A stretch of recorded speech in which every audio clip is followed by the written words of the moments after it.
everyone, and welcome to This Week in Hospitality Digital Marketing Live Show number 181. I have the now world-famous Holly Zoba, the hostess with the mostest, the MC with the eastest, is the funniest. And the funniest. Let's not forget the funniest. By the way.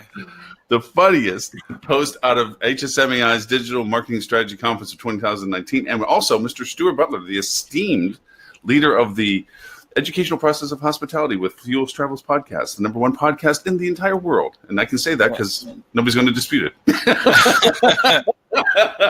That's funny. You know, Holly was on Glenn Housen's podcast last week promoting HSMAI, and he always says it's the #1 podcast in the hospitality industry. So whenever I talk to him, we always kind of joke that we both claim we're the #1. You know what? But like with Holly, a little bit of coding, a little bit of scripting, and you can change votes. That's right. Hey. I did not change those You votes. did not change the vote. You legitimately crushed Jay like a tin can. What a good sport he is. Almost 2-1 on the voting process. And for those who may not know what we're talking about, Holly and Jay Hubs with Remington Hospitality, they were co-hosts of the conference this year, HSMAI's Digital Marketing Strategy Conference, and part of the tease of it was that they're both incredibly funny. And Holly, please take, and I'm saying this in front of you, but they were wonderful hosts through the process of it. And they had this joke about scoring which one at the very end we thought was the funniest. And it was hard because Jay was funny, but I'm sorry, Holly, you beat the 2-1. I mean, you pretty much, Jay. She also lobbied a lot better than Jay did. I saw her work in the room. She 100%. Like, that's what Jay doesn't get. Like, it's not just what's on stage. It's what you do in the crowd. That's why sales will always be a critical component to any marketing plan. Exactly. You gotta have kiss some on babies. the ground lobbying. Exactly. You gotta kiss some babies. She used her persuasion tactics that she's accrued over the last or intimidation. It's either word you want to use. I'll tell you, I learned that my senior year in high school because I needed something for my resume. And I'd been on the chess club and was the worst player for a few years. Yeah. But I needed to be the president. And so I simply lobbied. Like those nerdy guys, those nerdy smart guys on the chess club, they were going to lobby to be president. I could bring them some credibility. And I learned that literally in my senior year. That's awesome. Yep, it is a perception issue by far, but I mean also too, you genuinely were funny. The toughest part of any conference. I mean, I've had to host it years back. And it's the continuity, the keeping the momentum between the presentations, because there's the logistics issues of people getting on stage, getting off stage, dialogue. The audience gets lost every once in a while. They start talking and so forth. And the MC, the host's responsibility is keeping that ball rolling, and it's you did a really good job. I think the wine early before everything closed idea was brilliant, although it got people boxing. But and for those, normally everyone keeps the bar as the hook at the end. Right. In these conferences, like, okay, you're gonna have to listen to the last of what we have to say before we give you alcohol. Holly's brilliant idea was, let's just give you some alcohol and we'll go from there. They got very chatty at the end there, very chatty. The problem was I really didn't want to give them wine before David Atkins and his talk on AI. I wanted them sober for that.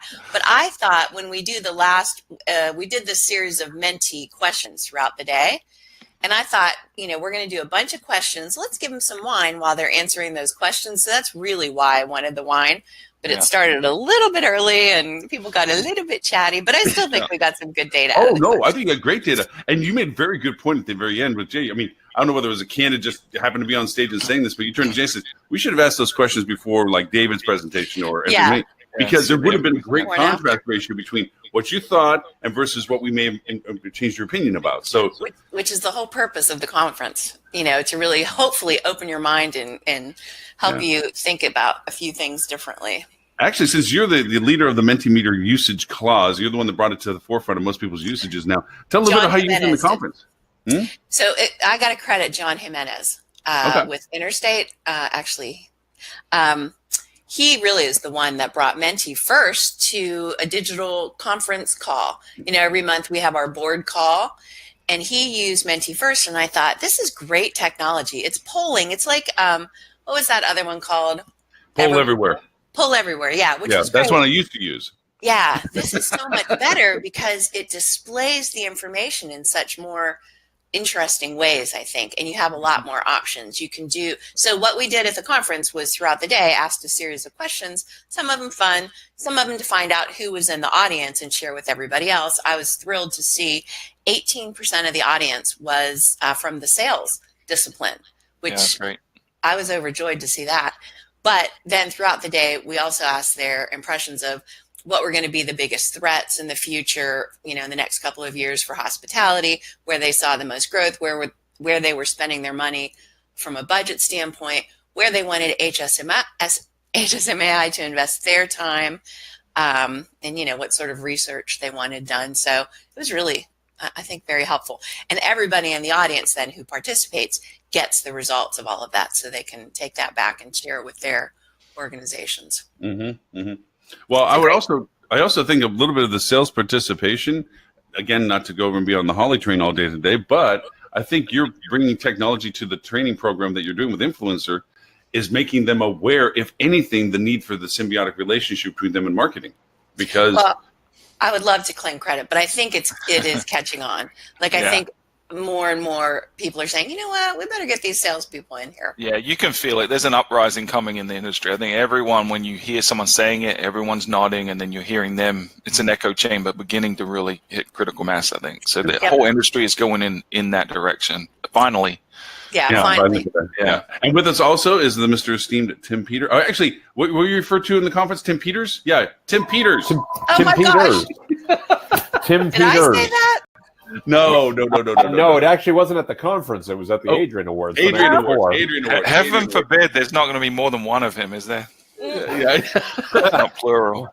No. Dear God, a singular one of me is all. I think the lab burned down. Remember that movie you watched where the lab burned down and the guy ran out? I think that the lab exactly. I think a singular Peter is all we need. Yes. Hey, so this is just the continuation of our bar talk. Right? Pretty much. Hey, that should be the new name of the show, Lauren. Bar Talk. Bar Talk.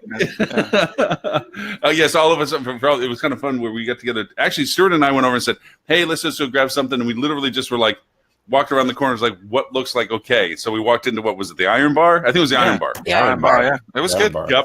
And then through social persuasion, intimidation, extortion, we finally were able to drag people like Tim and Holly over to join us. Yeah. Well, they just heard where the cool kids were hanging out, and they exactly. They I was at Google. I blew Google off to join. I mean, I went to Google, but it wasn't nearly as exciting. We're cooler than Google, is what I just said. Yeah, that's my story, and I'm sticking with that one. Exactly. Plus, frankly, you had seating. There was no seating at freaking Google. I was so tired. No seating and no ketchup. That's not just me, right? That's weird. I still can't believe that Google did not have ketchup. That's the odd part to me. What was really funny though is how strange I felt. We had burgers, they had burgers on the menu at Google. Right. And I said to the guy, "Do you have any ketchup?" And he looked at me and he was like, "Do you want ketchup?" And I was like, Is that not a thing anymore? Maybe it was one of Google's A/B tests. They're testing to see how people react. Maybe you were the gerbil in the cage on that one. Yeah. I just wonder. I just wonder. What the reaction was if you were if you asked if they had ketchup and they said, "Yeah, it's funny. We searched. We just can't find it." That would actually be some internal Google humor. Yeah, that'd be a good thing. Yeah. If Google was made up of all dads that told dad jokes, that would be a great joke. Hashtag dad joke. That's right. So I'm writing down some notes now for some stuff. I want to make sure that we just, if anything, because of the fact that we have loose ended, that Robert Cole, who normally curates an exceptionally excellent list of topics, newsworthy and so forth, is off actually enjoying time with his family before his daughter goes off to Florence, Italy. How dare! Wow. I know. I thought we were his family. First rule of Fight Club, our first rule of the show is there's no family, there's no clients, there's only the show.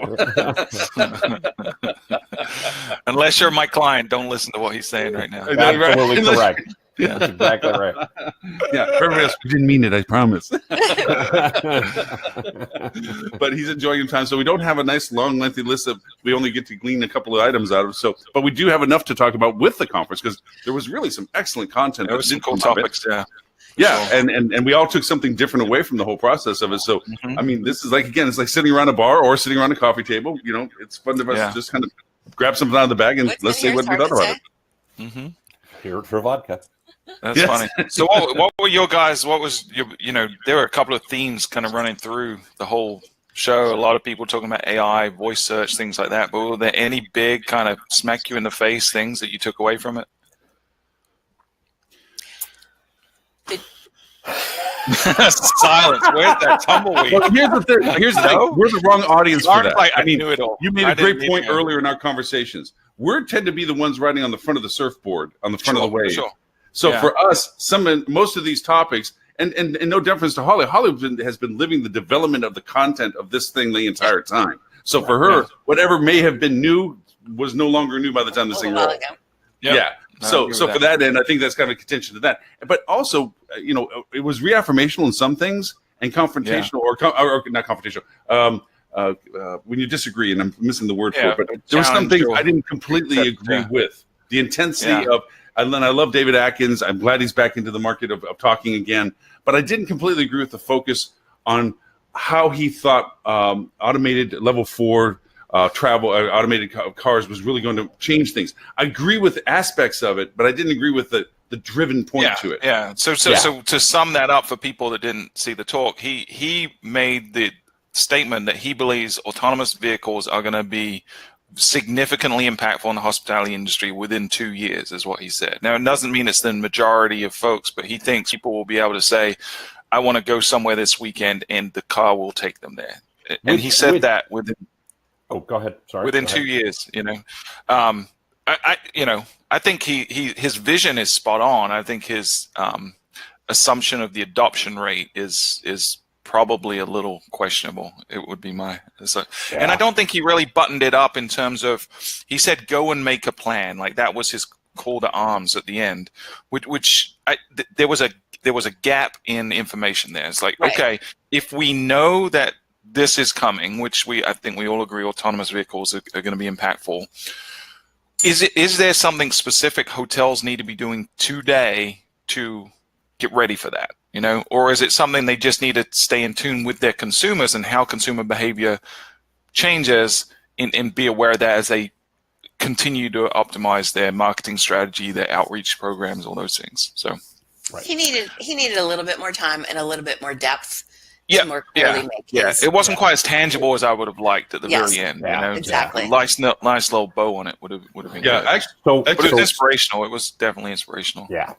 Oh, by far. It's great to be able to look above your shoelaces sometimes and try to look at the horizon line a little farther and say, where is this going? And he's the guy to be listening to. He has a great track record. Get some credibility.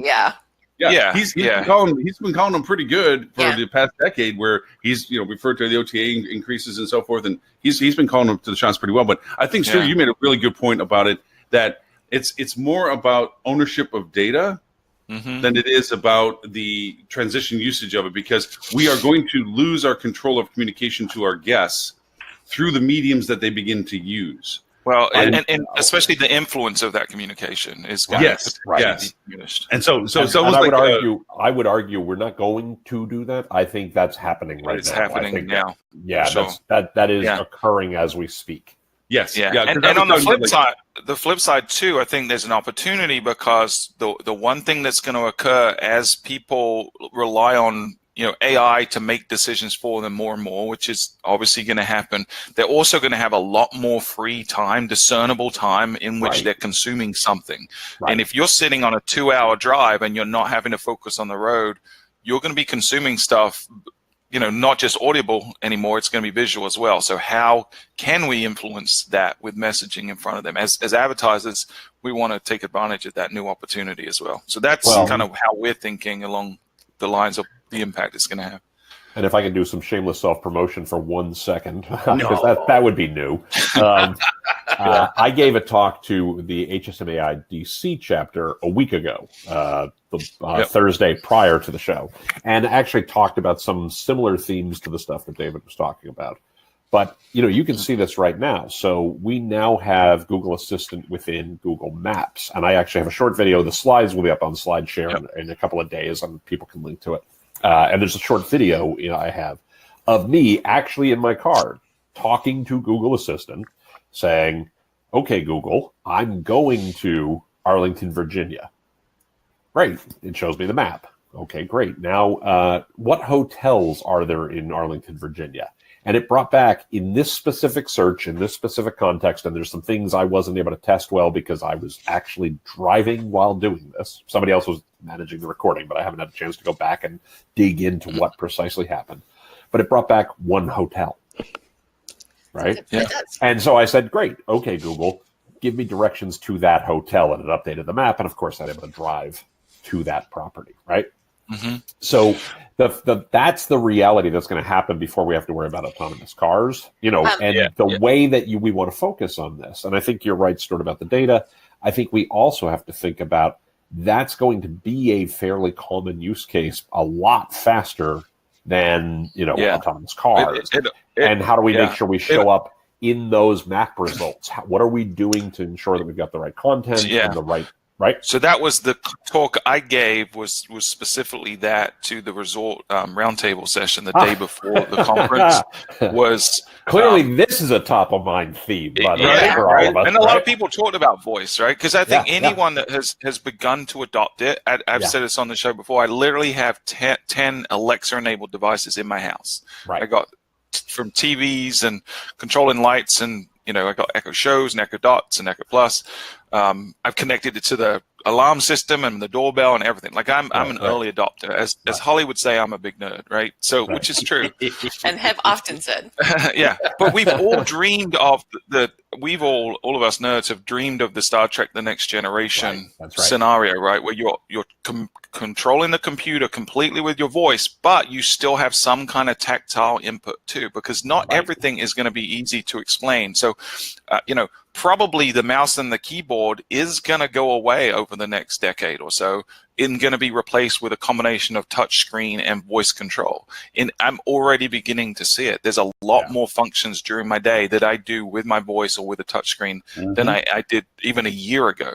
And so I believe fundamentally that how humans interact with any kind of machinery, any kind of computing device is shifting right before our eyes. And it's doing it at a crazy rapid rate. Crazy. So what do we do as marketers? That was what I talked about. Yeah, exactly. And a lot of it's going to come back to content. A lot of it's going to come back to, we're going to see in this specific case, what was terrifying for the folks in the HSMAI DC chapter, and I will admit it was something I was shooting for, was Google gave one answer. Right? Yeah. Google didn't give 3 answers. It didn't give a 4-pack. It didn't give an 8-pack. It didn't give a 10-pack. It gave one answer. So there are going to be cases where you want to ask the question of how do we make sure we are the one answer for the set of customers that we're appropriate to, right? Was that was it a paid listing or was it organic? Do you know? Here's what I think happened. I want to be really fair about this. The answer to your question, Stuart, is I don't know, right? Because I haven't had a chance to go back and dig into what really happened there. And again, I wanted to do it live in the car. I did have somebody in the car controlling the recording, but I haven't had a chance. I was driving, but I wanted the experience of what is this like as a driver. Waymo wasn't driving for you yet. Waymo was not driving for me yet, right? Here's what I think happened. This is very new. This is Google Assistant embedded in Google Maps on iOS. So this had been live when I tested this for about 48 hours, right? Right. So I'm pretty sure a lot of this is based on new stuff to begin with. Second, I don't believe Assistant is well integrated on my phone yet with the other Google services that I use and the like. So I don't believe it was using a lot of data about me to generate that search result, which will not be true most of the time, right? Correct. I will tell you, the hotel it showed me was a Red Lion hotel. With no disrespect to Red Lion, I'm not trying to be funny. I just think it's a matter of happenstance. I don't think I've ever actually stayed in a Red Lion hotel in my life, and I certainly haven't in the last 4 or 5 years. So clearly this was not targeted at me. We do know Red Lion does a really good job.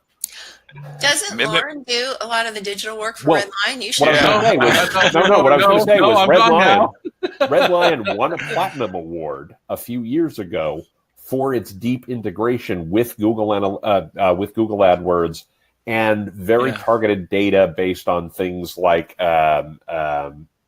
It's snowing in Minneapolis. The airport is shutting down. So now we're going to launch a whole bunch of paid search to give people hotels that are nearby at that moment. That's right.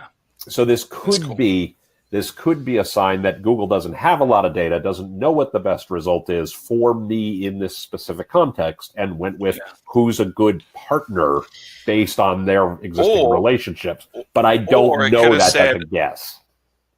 It could have just misidentified you as a millennial who likes to take risks and experience new things you haven't before, and it knew every hotel you've ever stayed at. I have said for years, millennial is a mindset. So I do like to think that I am in that mindset. Yeah. But so the world's oldest millennial. That was a good portion of Milestone's. That was a good portion of Milestone's breakout session. That was running at the same time as Roberts, which I'm sad because I think Roberts was great, but I had to hear this, what Milestone was doing in this voice search era. And I got to believe it's connected to your schema. The better your schema, the it's more part of it, right? It's certainly not part just of it.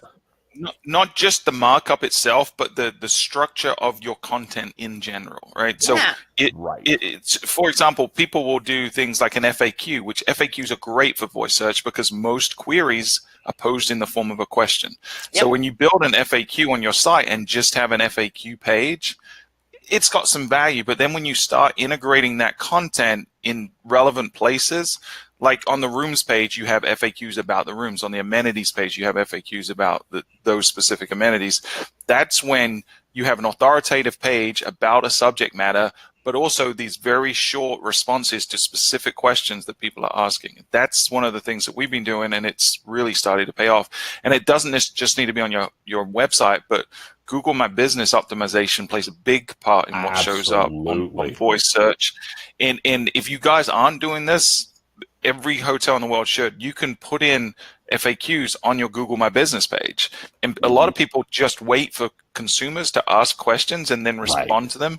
Why wait? Just go, and you already know the questions that are getting asked because they're asking your front desk, your reservationists. You've heard the same questions a million times. Go pre-populate all your FAQs on your Google My Business and answer them thoroughly, and that's going to help you a lot with voice search. For sure. Yeah, and I think it is a sign that Redline has done a very good job of that. And so I suspect, it was a variety of factors there. I also suspect in the future we'll do a better job of these are hotels that suit your needs. And I think that when I say the future, I don't think we're talking 2 years. I think we're talking 6 months, right? Yeah. And back to Holly's point about schema, the other, I think, reason that is important, although we've seen studies where there wasn't a direct correlation between whether you had schema and ranking factors. It was a contributor, but it wasn't directly correlated. But, we're going more towards this object-oriented semantic web, right? So where people are asking questions in a more natural conversational way. It's not keywords that are specifically trying to find out something that, you don't search for hotels in New York with your voice. That's what you typed. But now you'll say, show me hotels in New York near Times Square that are 3-star, blah, blah, blah. You get more specific. That's right. And then over time, the voice speaker, whatever the smart speaker device is, the assistant you're using is going to start having a two-way conversation. It's going to become conversational. So now, like how? Well, for example, I want to stay in New York. Well, who are you traveling with, right? Okay, so I'm on my own. What kind of bed setup would you want? Do you want a king? Do you want 2 queens, right? So now these things that you're identifying, what amenities do you need? Do you need a spa, or gym, business center? These are qualifiers that we inherently know as we're doing a search and discerning where we're going to stay. We know these inherently. Computers need to be categorically told what we're going to need, and they'll learn over time.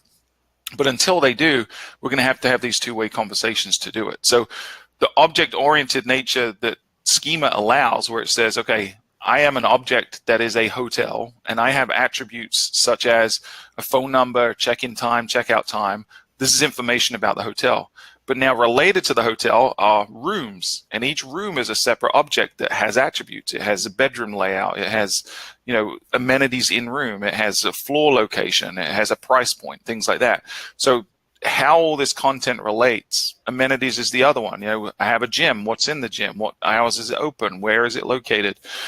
That schema is going to really help solidify the ability for voice search to be more conversational. So I think, though you don't have to have it, I strongly recommend that you go and do as much schema as you can. Okay, quick question to this. I just kind of stumbled on this because as you guys were talking, I wanted to see how I could go in to answer a little bit of what Tim was at, saying when you asked him about, can you go back and see whether it was paid or not paid? I'm like, I want to go in and see if you look at your Google Assistant activity. Can you see why it pulled up what it did? But I came across something else, which is kind of weird. Well, not weird. I knew it was in there, but not to the level that it is. If you go into your assistant, it actually, I have a section called reservations in my personal stuff. Like if you go and you look in and so then you go to reservations, and it's showing me, of course, every place I've stayed that I had a reservation. Now I use Gmail. It's pulling that from your email, right? Yeah. Right. It's from It's from we know Gmail. that, but the idea of this is going back to our leading of conversations and answers, going to the singularity of the answer that you're being, the one answer thing. This is where the data sourcing of that preferential representation of results is going to come from. Is your perpetual is going to come from right? Going to come from right? Completely agreed. Completely agreed. I want to say it's not that sophisticated yet. I will say will influence, right? I think I would be very curious. Again, I only just installed Google Assistant. I only just installed Google Maps with Assistant. I've had Google Maps on my phone forever, but only the version with Assistant literally came out about a day before I'd done this. And you have to give certain permissions on your phone to allow it to get that data and use it. So I'm not sure that it was using any of that data at that time. I do wonder if I would have gotten a different result if I had, right? So I want to be really clear about that. The one thing I agree with everything you said. 1,000%. I'm going to do this thing that I do. Don't I? Yeah, it's called the Tim maneuver. It's like the Kobayashi. Yeah, it's a Tim maneuver. No. Because I actually agree with you, but I'm about to go the opposite direction. No. I'm not going to go in opposite direction. I'm going to go a slight tangent, right? Which is the only place I don't know that I agree completely is, how quickly we get there and how, when you say the keyboard will go away, I think there's going to be plenty of contexts where that's going to be a preferred interface for certain types of things, right? Voice is going to be huge. It's not appropriate when you're in a crowded room or you're, walking down a city street and can't hear or things along those lines. Sure. You know what I mean? Actually, let me rephrase that. Walking down a city street, you probably will because nobody will care. That's not a keyboard. That's a touch. But not in church. That's what it said. Sorry, voice and touch screen. Sure. Okay, that I agree with completely. Touch is not going to go away, right? So look at Star Trek. Next Generation. Every single one of them had it's sitting in a workstation. Screens in front of them. Right. The workstation changed. Look at the visualization that's going on now. But actually, before we go there, there's a reason I bring this up. There's a very specific reason I bring this up, and the reason is because Lauren and I were having a debate about this during one of the breaks. Is Google has been using the 20% of mobile searches voice number for the last couple of years. That's not a new stat. That's a stat they've been saying for a while. And it hasn't changed. And I think it hasn't changed because I think the early adopters are all there. And I think most customers aren't yet. And like many things, what's the old Hemingway line about the family that went bankrupt? Slowly, then all at once. Right. And I think that's what happens in digital a lot of times. Right. And right now, I think we're in the slowly. If you look at the adoption relative term. Correct. Right. But overnight success that took 10 years to correct. Get to there, right. Yeah. Well, I always use the analogy of like bamboo. They say bamboo. What does it do? It creeps. It sleeps, it creeps, and then it leaps. It's like you don't see bamboo growing, and then you turn around one day and go, "Oh my God, where did all this bamboo come from?" But it's built that foundation, that infrastructure underground. Has anyone else ever heard that about bamboo? Yeah.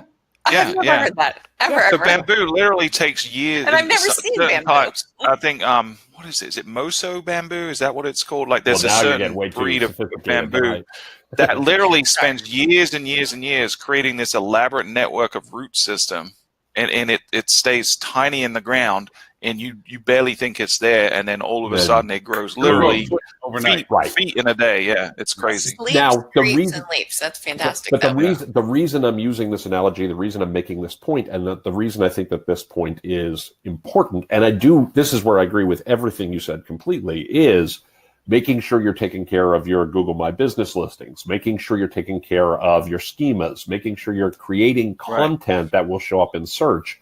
All of those are the things you should be doing today that will work for you today, and also will work for you as, voice becomes bigger and all of those things, right? Like that's the part I want people to realize. And I plagiarized you completely in my presentation to the resort group, because that's something fine. you said in a couple of weeks ago in the show is 100% true, right? Because we've always talked about going from traditional marketing to digital. It was digital first, right? And then we went to mobile first. And now a lot of people are saying voice search. And when you really do think about it, it has always been and will always be guest first. Right. And, so all we're really doing is evolving in line with our guest expectations and behaviors. That's what we're doing right now. And it isn't a big switch something off and switch something else back on, because when you really look at voice search specifically, and if you try to compare organic results and organic signals to voice results and voice signals, they're very highly correlated. So page speed, schema, domain authority, the top 10 things that impact your organic search rankings are the things that are good for having a great mobile website. These are all things that impact voice search. And from our testing, about 75% of voice results are in the top 3 organic placements for the same keywords when you type them into a search engine. So it's definitely best practice all around for the health of your business. It just happens to be shifting where consumers are getting that information. That's exactly right. And you have to tailor the information for that. So you have to write exactly right. shorter conversational content. You have to make sure that if it's on something with a screen, that it's easily digestible using things like bullet points, tables where it makes sense to get the information to them, than not having to read a Tim Peter length blog on the internet. Well, to that point, we're doing some work outside the hotel industry. I haven't seen a lot of this in the hotel industry, either because of the nature of the queries or because of the nature of the content that hotels and travel companies are creating. But we're seeing a lot outside the industry where, your point about FAQs could not be more spot on. There's a concept in many search results of what Google is calling the feature box, where, it's how do I cook this roast? And you will get a feature box that literally is the content that is the instructions of step 1, do this, step 2, do this, and it's bulleted lists, and it gets to the HTML formatting of a bulleted list, answering a very specific FAQ kind of question.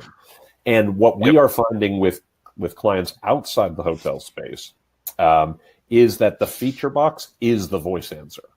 So the way you become the answer on voice is to be the feature box. Is to be the featured snippet, Right, the featured snippet, exactly. And it could just be the nature of the queries in hotels. We don't see a lot of featured snippets as a response on a lot of traditional We've had a hotel couple queries. Most queries you don't. We've had a couple that are location specific, like attraction or something like that, and a couple that are event related as well. Yes, we've had them. And amenities, unique amenity also comes up every once in a while. A unique it can, right? But it tends not to be on the brand on the brand kind of keywords. It tends to be more the generic ones. No. So you're exactly right. TVs, But we have not found a situation. We haven't found a situation where if you have this featured snippet, you are not the voice result. So you're 100% right. That is what they default to. 100%. I would like to add that the progression, and not to try to think ahead of the smart people that are doing this in Google and so forth, but you see their push to get some visualization to their engagement now. Facebook's doing it. Google's doing it, where there's a visual component that you're not opening up a phone, or you're not having to open up your laptop or your iPad or whatever other things and use it. It's offering hardware now that has a screen to it. So I'm thinking that eventually, because I keep saying about that, it's really not going to advance until you have a two-way conversation with this. It still has to give you potentially multiple answer choices. And rather than read through, 4 or 5 audio versions of choices, and you forget the first one because you're listening to the 5th one, it can visualize this now that says, I have a question. Well, I have 4 possible good answers for you. Here's the visual representation of it, and you can selectively choose. Like, I like number 1, like number 2. So I think that's going to be a progression of the engagement, is the visualization of it. Oh, yeah. Especially on the hospitality industry, because it's such an emotional decision where you're traveling, right? So things like photography and video are really important in that decision-making factor. So it's inevitable. You need some kind of visual component. So just as a totally sidebar, Sue and I totally geeked out with this guy that was at the conference for the remote drone flying. Oh, no. It was so. I don't know where this is going to go. I don't know if it's going to go anywhere. It seems really cool. He's going to come on the show, right? Didn't you? Yeah, he's going to come on the show. He's going to have him talk about it. It says Skyflyer or something. I got his business card somewhere around here yet. I've just dumped out my suitcase. But it's just cool where you can fly with your phone this drone over this resort in Brazil at the time. There's a co-pilot there at the beach, so you can't crash into something. But you can fly over this resort to see if you like the place in real time. Right. Up, down, around, zoom around. You can't go certain below a certain height and stuff, obviously, so you can't like zoom in on somebody on the beach or something. But you can fly around and see the place. Wow. I know, right? It's so cool. Yeah. So I talked to him in depth. Obviously, my analytical brain went into gear. I started thinking about liability. I started thinking about adoption. Immediately where I went. Yeah. Right. So I asked him what is proprietary about what you're doing. What is the actual product that you have, and what are your business models? So, firstly, they've created software which I don't think anyone else has, where you can co-pilot the same drone from 2 different remote locations. So the consumer, using their phone, whatever device, can control it, but there's a supervisor that's observing what they're doing, can take back control at any point, and can also set parameters to allow or disallow certain behaviors, right? So they can limit the altitude change, the speed at which they change altitude. They can set a radius that they can fly in, things like that. So there's kind of like that safety net. That's what they've actually built. That's the product. And then their business model, and so the pilot is a qualified, licensed pilot, so that kind of mitigates their risk and the liability and gets around all the regulations related to flying commercial drones. The business models, they got 2. So one is they are letting there's going to be a global network, so people can come in and join and can fly any of these drones. And I think they've got them in Bali and Brazil and a couple of other places right now. But the other one that they're trying to get into, and why he was at the conference, was going to a resort and saying, you can have this as an amenity, right? You can have this as a discovery tool for your property where potential guests can come and do it. And Lauren and I were discussing this, saying, it's cool, but is it going to get adopted by average consumer? Probably not. But then when you start thinking about the upside from a PR perspective and the buzz you'll get and the amount of remarkability of it, people will talk about it, right? Local regional media will say, how crazy is it that these people have a drone that anyone can come fly anytime? And think about exciting. And think about experiential experiences, Serengeti safari stuff. You places that are far-flung amazing, and of course, obviously, you're going to hit the luxury segment first, and then progressively, if it's interesting enough and engaging enough, and allow it to. I don't think you're going to hit luxury first. I don't think you're going to hit luxury first at all. What do you think? It's the wrong consumer, right? I don't think it's the wrong consumer, and I think it's going to hit nerdy people. And I don't think it's good for the guests to have drones flying over the beach if they're there and things like that. I hear you. I think most luxury properties are going to go. Yeah, I want no part of that from my guests. I think if it's controlled, contained, and quantified as to where they can and what they can, the only people that are going to want to go through that process will be the people that the luxury places that can afford that destination experience. Because I think resorts, yes, but I think when we're talking true luxury, nah, I don't buy it. I cannot see a GM. Yeah. I think those folks will probably lean more towards virtual reality to do the same thing. Where here's the progression. The thing is, I want to control the tour. I don't want to have to sit through stuff I don't care about. Right. Yeah. And to me is I'm going to sit down. If I'm going to decide to bring my family to go to a safari versus an Arctic adventure versus Bali, Give me the dang control. I want to fly around and see what this place looks like, and to determine that choice for it. And luxury hotels are the only ones that are going to really want to have that experience-driven idea. I hear what you're saying. We may be defining luxury very differently. Yeah. I want to be really, really clear about this. Well, I if it's a think private island, I can see that, but I can't see it if it's a Bali resort or the Maldives, where you're always trying to drive people that you have to make a trip to get there. So you got to make them convinced that it's worth the trip. That's where this comes from. I understand what you're saying. I completely understand what you're saying. Again, I think we're defining luxury differently. I speaking from my past experiences with the leading hotels of the world, the GMs at the leading hotels of the world are going to say, I want to be respectful of the privacy and the time of my current guests and do not want drones flying overhead. Right? Okay. I think you're right. Hear me out. I think you're right when we talk about something like a safari tour or, a resort or something like that, where you can fly it over parts of the resort where other guests won't be, encroached upon in any way. Sure, that's completely fine. I don't see any issue there at all, and I can see them saying, "Yeah, that's something I would do." But I mean, if I'm going to fly over the beach, and even if it's high enough and things like that, I think they would say that's disrespectful of our existing guests. And I'm telling you from my experience, lots of them will not want that. I'm not saying that there wouldn't be places that might see it from that perspective. Flying drones as I do and knowing how far up you go before you no longer can hear them and what you can't see in faces and so forth, I can tell you that you can keep that exclusivity, that secrecy and everything else. But by the same token, having a private island down in the Keys where half the island is particularly private, never would you fly over a private area. Okay? No. Right, I know. This could be used best. I think we are in what's called violent agreement. Yeah.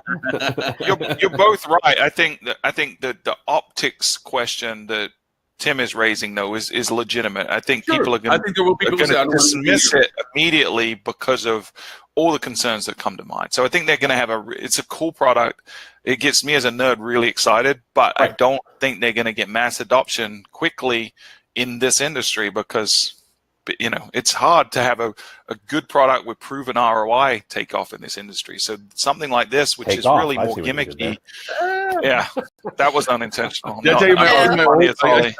I still have this domain. It's called Realty Recon. I had it back when we first started having mobile hotspots that a realtor could go over, and there was a lot of people buying foreclosures in Florida from Europe. Yeah. And so I had them where the idea, never had to launch, but the idea was to go over and have somebody show up at a property that somebody was interested in, turn on the remote broadcast of a camera with a hotspot, and walk through the house through the direction of the person wanting to view it so they can see the house to see if they're interested. Because, they look at 40 houses, they see 2 they're interested, they'll fly over from Europe to look at the 2. So It was Realty Recon. Yeah, it was a great idea. It never really took off because it was just an idea at the right time. By the way, none of this is to say this isn't a good idea, and there aren't properties who won't do this, right? I mean, this isn't a question of it. And they'll benefit. Early adopters will benefit from destinations, it. Yeah, for sure. Destinations, it would be great for, right? There's a lot of places where I see this has lots of. Oh, by the way, for the record, why to come to Moline? Here's this great. Absolutely. Fly around Moline. I don't even know where that is. Now you start adding more technology like FPL from the flight perspective view goggles, so you have a more perspective to make the drone look where you want to look. And that would be the VR and AR or the VR stuff that Stuart's talking about. Yeah, have the 360 look around where you can see the 360. Can I just say the one thing about the conference that I actually posted on my Facebook page was the Sephora app. Oh, I got problems with that. I got problems with it. I got problems with it. What? Yeah, I have problems with it. What possible? Lauren, do you have daughters? Yeah. Actually, I do. I have daughters. Oh, okay. So first of all, let's describe what this is. Yeah, because I'm waiting to hear why the old guy. I can't wait to hear why the male in the audience doesn't like this. Is debating this with the woman in the audience for women and the guy who has 2, heavy Sephora consumer daughters. This I'm dying to hear. Okay. This is an app. I will explain it, Lauren, because I do not think you know the benefit. This is an app you can download. It turns your camera on, and you can try on makeup. It turns your camera on. Oh, not that app. No. The Solstice. I'm sorry, I confused the two. No. That's the personality trait one. The personality trait one I didn't like. No. There's nothing better. Yeah. I'm sorry. No, the Sephora one I thought was. Yeah, I'm sorry. Sorry. I confused the two. the two. I'm sorry. Let me finish. So that your face is on there, and you can try on eyeshadow. You can try on lip color. I personally am not a huge makeup wearer because I can't stand trying on makeup in stores. First of all, the vultures come and tell you how hideous you are without their product. First. Second, I'm a bit of a germaphobe, and so you just end up putting it on your hand instead of your face. And like, does that match? And this app is what technology is invented for. I know none of you care. Trust me, it's the. Oh no, you're right. That's great. 100% It's agree. ridiculous. I completely agree.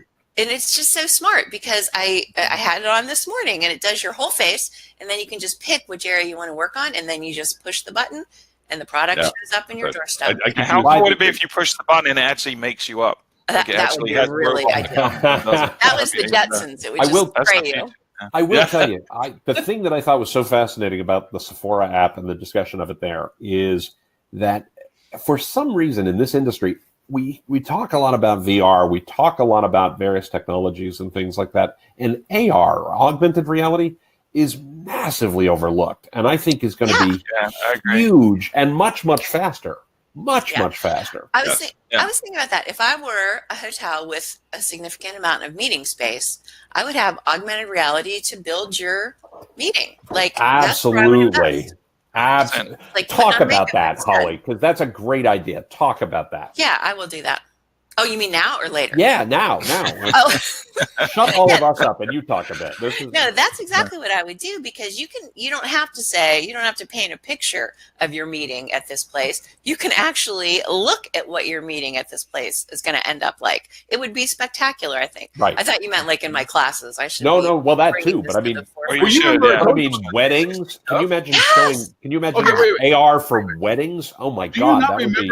The 360 stuff I told you I used to do, still actually have clients do? No, I know, but nobody's doing it AR. today. I know it's not AR. Right. No, nobody's doing AR today. But it's the same concept.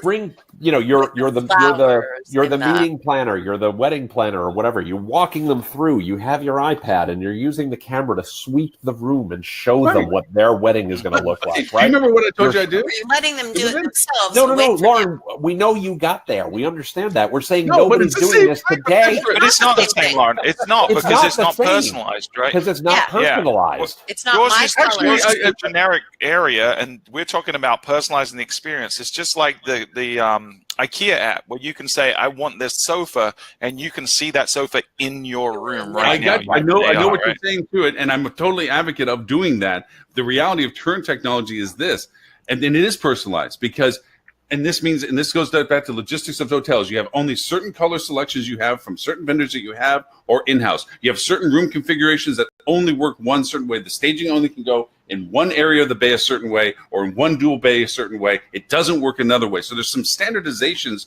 to the layouts of the rooms that do exist. Now, whether it's blue chiffon centerpieces and share covers or whether it's orange tangerine, is differences that you can get with your inventory. You're missing the point. No, hold on. Okay, you have the person, their face, standing there as a bride in the place that they're getting married. That.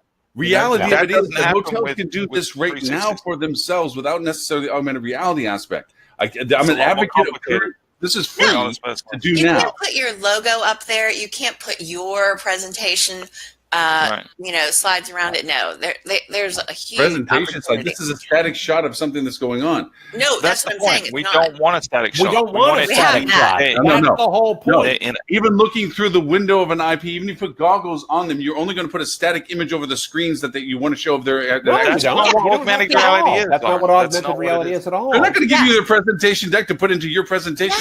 No. Sorry, I shouldn't have said presentation.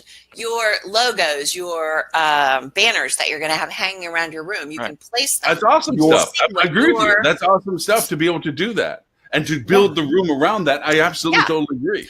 But with the confines of the space that you have. For that to have happened, I'm going back to the pragmatic. And this, I can't believe I'm the one telling you guys this when you're telling me to back off from front technology to this, because I'm usually the one that goes to the bleeding edge like it's cute, but it's not going to work. I'm telling you guys to back off. It's not going to happen that way. Because this is what has to happen. Because they have to go over and give you content to infuse the personalization into what you're asking them to see. No, but that happens now. When you ever ordered a trade show booth, right? You send them your logo, and they give you what it's going to look like. You have to send them something. Well, they grab my logo from the internet. You know, I if am I, a meeting planner. I'm not sending you anything. You give me your room. Give me the ability to put my stuff in there. I'm not sending it to you, as far as I know. I mean, maybe I am, but Right, I'm putting images it and in there. graphics and Play everything around you with need. it. Yeah, off I'm of the my king of computer. scrape. Believe me, I'm the king of scrape. I scrape No, logos off from of people my and do pictures own with them. computer. I'm the king of scrape. I got that. But the idea, what I'm saying is this: from a usability function, you're asking to create an app, and Holly, you could do this. And literally, I'm telling you, it's a brilliant idea, and it's well worth the next generation of what's being able to be done. What I'm doing currently now, you can do much more advanced. Saying, put your logo here. Put your messaging here. Now, let's go through the room configurations and literally create what it's needed, and then have it look up into an AR. And you don't even have to be at the property to do it. Right. You Yeah, I can don't wanna be be at the virtually in your own office after you've loaded up what was necessary to That's what I display, want. and then you can drag and drop wherever you want your banners. Yeah, but here's the thing. That's what we're saying. This is the tough part. Screens can only locate in certain places. Staging can only be put in certain places. You're going to have to put controllable parameters in that program so that if I don't make an unrealistic bay view of a bay that can't be built that way. That's very personalized per hotel, per bay, per room, per space. Yeah, as That's is a my lot of face bills. and the makeup That's a that lot goes of on bills. my face. No, your If face is Sephora can do it, the tailors. if Sephora can do it, hotels can do it. Absolutely. It's not that hard. We just have to try. I can't believe I'm on the opposite side of this conversation for the first time. Neither can any of us. Yeah. Man. We are shocked right I'm in now. shock right now. Yeah. Yeah, it can be done, and it's not even that hard. I'm being pragmatic about it. Facial recognition is micropoint technology based on temporal difference between distance of here to here, based on this point to this point. Yeah. Okay? Yeah. Rooms don't do that. Of course they do. Of course they Rooms do. have function Of course capabilities they that can't do. be altered. Have you used the My face cannot be altered. Right. My Have you face is used my the face. You have measurement. Lauren, have you used the Measure app? Yeah. Oh, yeah, all the time. I actually have one called Magic Room, which is even better. Same Fine. Good. Same thing. Same thing. Here's the thing, and I mean this sincerely. All the professional people in banquet space, if you don't have at least 28 inches gap between your round tables, between the back pull of the chair, you don't have walk space. If you don't have at least 30 inches of a stage, it's the same thing with the drone. Lauren, it's the same thing with the drone program that you're talking about. You don't let drones fly everywhere. You put the parameters into the program. Okay, but that's altitude and distance. Those are very simple geometrics compared to 28 inches is 28 distance. inches is really simple. No, I will defy you to this end. Lauren, I have dug into trying to do that. Lauren, what? Did you get abducted by aliens and replaced with, like, I am anti-stealth absolutely right now? flabbergasted right now. What is going on? Look, if anyone's just tuning in for the first time to this show, they are going to think an Lauren alternate is not like I remember. Yeah. And this is my banquet days and hotel days. Okay, If there is maximum capacity capabilities of a room that can only be optimized a certain way. Period. Yes, no one Those disagrees with parameters that. have to be put into every program. All right. They are definable. I'm not saying it's impossible, but the logistics of doing it for each hotel that wants this, the cost factor of doing this. No. This is the only place the stage can go and the only place that rounds can go, and this is all the maximum amount of rounds you can put in there. Okay, are parameters you have to define. That's a lot of work for each hotel. No, you give it to me. Oh my! I'm astounded. Yeah. I am in shock. If you had a mustache right now, Lauren, I think have you to move on. your evil. I'm sorry, the Sephora app is awesome. Let's move on. It is. Yeah. Who would have thought makeup would have got us talking so heated? Oh That's my crazy. God! But Gopi's whole talk in general, I thought was fantastic. I mean, it was Well, the no-click domino thing scared me. I'm so scared I'm going to accidentally have pizza showing up at my house. I'm not going anywhere near Domino's. But that's just a reversal of rather than affirmation is to shut something off. It's a neat way of making sure that a decision gets made rather than an abandonment. Yeah. Right, but still, that's a little bit But we scary. can't adopt that. As a hotelier, we can't adopt that. Yeah, you have 10 seconds or else you're booked. No, of course you can. Right.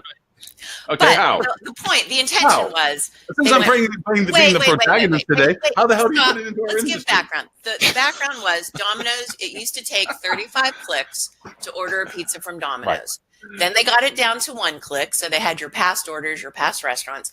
But then they took it the extra step to 0 clicks when you log onto your app it automatically reorders your last order from your last place, and there's a countdown clock that gives you 10 seconds to stop it. So there's no clicks. You just go into the app and you have pizza. Right. Okay. So and I would assume you can turn that feature off, right? If you don't want to use that. I don't know. I am scared to go into it. All right. I'm from New Jersey, so I would never be caught dead ordering Domino's pizza. Or you'd be shot dead if you were found ordering pizza. No. I don't mean anything against Domino's. It's a perfectly fine substitute for pizza when it's the only option available to you. Or if you need cardboard for any particular reason. At the same time, we refer to it as Domino's. We don't call it pizza. Nonetheless, first of all, I don't know that we will have zero click in hospitality. At the same time, let's be really clear. There's so many steps we could do to make it so much better than we do today. For instance, if you count the literal number of clicks that somebody does every time they make a reservation, it's a lot, right? What's your check-in date? What's your checkout date? Yada, yada, yada, all of these different things. Somebody opens up the app. There's a very simple thing. Same trip as last time or new trip. Same trip, put in your dates, book. Done. It's not zero click. It's an amazing streamlining of the process. Right. If you think about the fact that most app usage in the hospitality industry is really by loyalty members, they are by far the biggest folks, Same stay as last time or same hotel as last time. We can obviously wordsmith the verbiage. But yes, good. What are your dates? Done.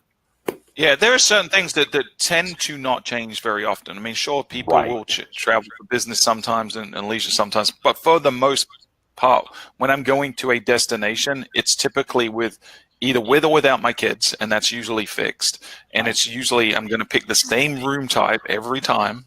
That's fixed. So remembering that and serving it back to them, doing the work for them, it always comes back to friction. Anytime you can remove friction in that funnel, whether it's through a swipe instead of 2 clicks, you should look to do it. And that was actually what I talked about last year at HSMI, right? It's exactly what you said. Yeah. And we predicted, I saw your article, Tim, about why is mobile adoption not accelerating as fast as it should for hotels? Yeah. Well, because we're in our own way. It can. My prediction last year was that by January 2019, a lot of our clients would have hit the second mobile tipping point, being, traffic, we'd already hit it. We were going to hit bookings by January 2019. And I was wrong. We actually hit it in September of last year. So we have dozens of clients now that get more bookings from mobile phones than they do desktop. And we've actually got 3 clients now that have hit the third mobile tipping point way faster than I thought that was going to happen. They're getting more revenue now from mobile phones than they are from desktops. So it is possible, but you can't be using the Synexuses and the iHoteliers of the world because their booking experience is terrible on mobile. For example, it opens in a new window. That is the worst thing you can do when someone's on a mobile device, especially when you take away the navigation and that consumer's got no way of going back. Right? We don't book in a linear path, especially when it's a new property. We jump around, but we want to remember everything we're doing, and it needs to reduce the friction. So if you provide the right information, apply psychology, which Booking.com, just go look at what they do with the nudges, right? They social proof, the scarcity, the urgency. They're using every psychology trigger in the book to push people through the funnel, reducing friction in front of the funnel, and people can get through it really quickly on mobile. It is possible. It's a lot of work, but it's not hard work. You've just got to pick the right vendors, have the right approach, and it all comes back to what Tim says all the time. Think guest first. If you do that, mobile's easy. Again, I think how the progression would happen with that is that it's a matter of prioritization of values. Just like we talked earlier where I was showing the assistant thing where it's tracking what's being done. If you are looking at events, like look what Facebook does when you like or are interested in an event. It keeps that tallied into your information like, hey, you have 5 events coming up this week that you were interested in. Okay. You correlate those indicators with preferences as into either price resistance, location distance, whatever parameters you want to create prioritization with, a simple engagement, or an AI or machine learning could even do this, where it could determine based on your historical reservations to proximities of what you go to, because it keeps track of what you're going to. It can determine itself whether or not you like to stay super close or super cheap or whatever. And then those things come to a point, going back to our earlier conversation, of getting closer to that single answer. At first, it might be, hey, you're going to go to the Tulip Festival.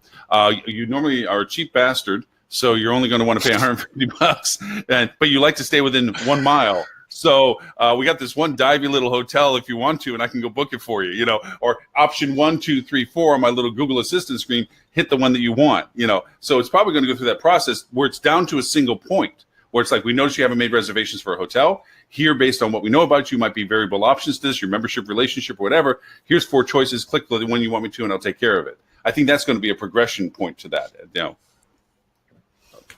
Yes. Agreed. And 3D meeting rooms don't work. I'm just telling you. That's funny. Oh my God! I can't believe I'm on the opposite side of a conversation. All right, I'm done. I'm playing guitar now. The hell with all Is it the blues? Is that what you're going to play? Oh my God! Yeah. The world's upside down. Ed's right and Lauren's wrong.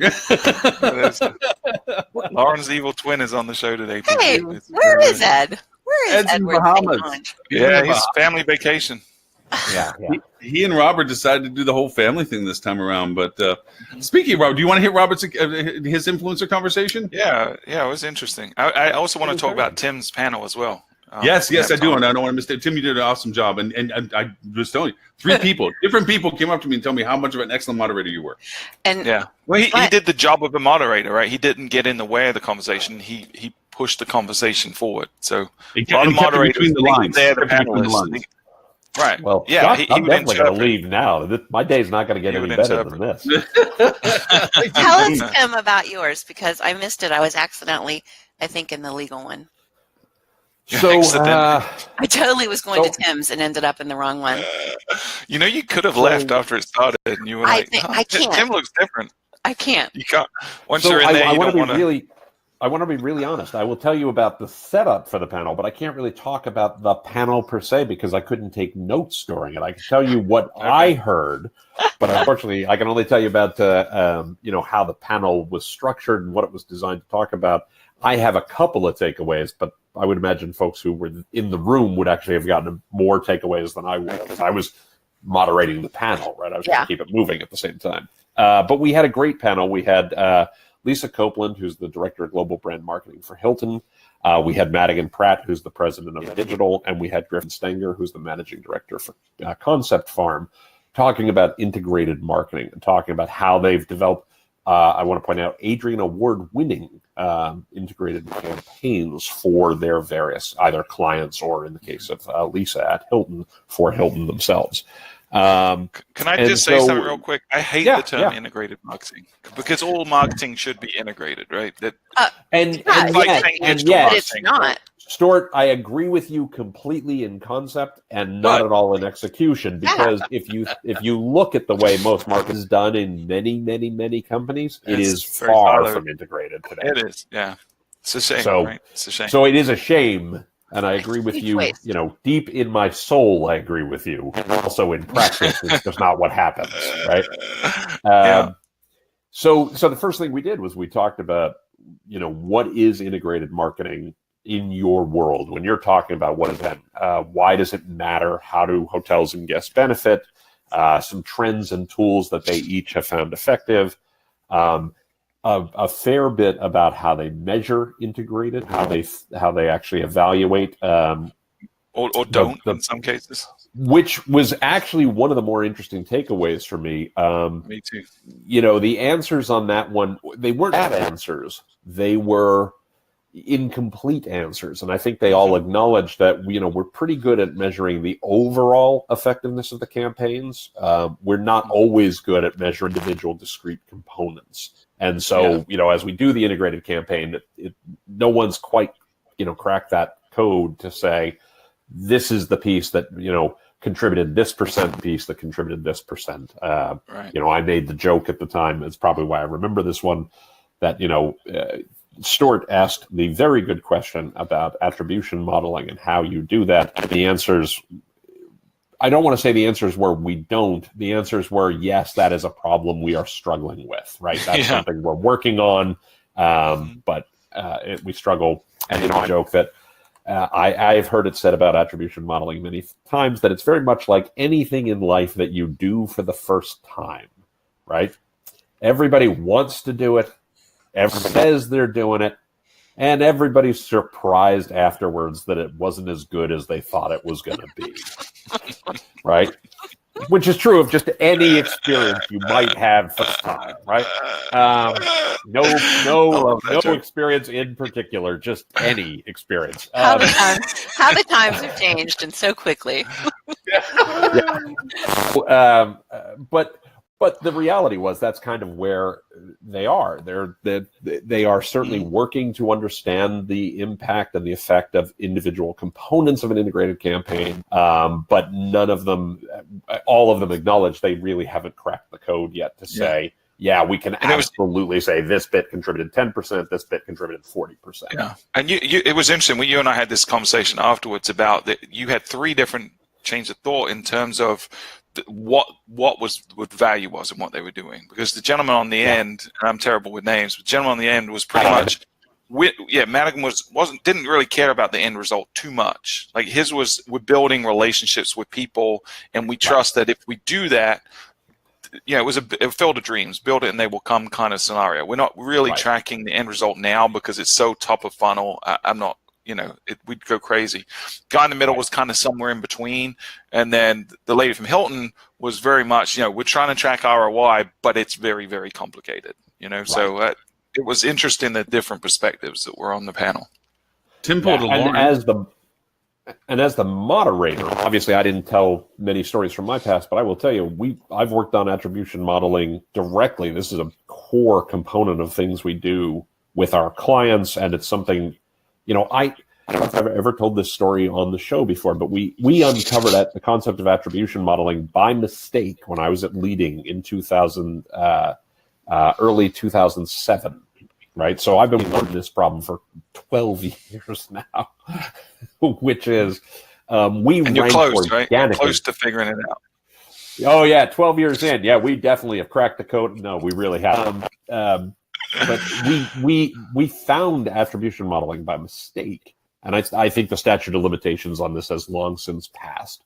So I could tell the story. But a dozen years, we ranked organically #1 for the term luxury hotels.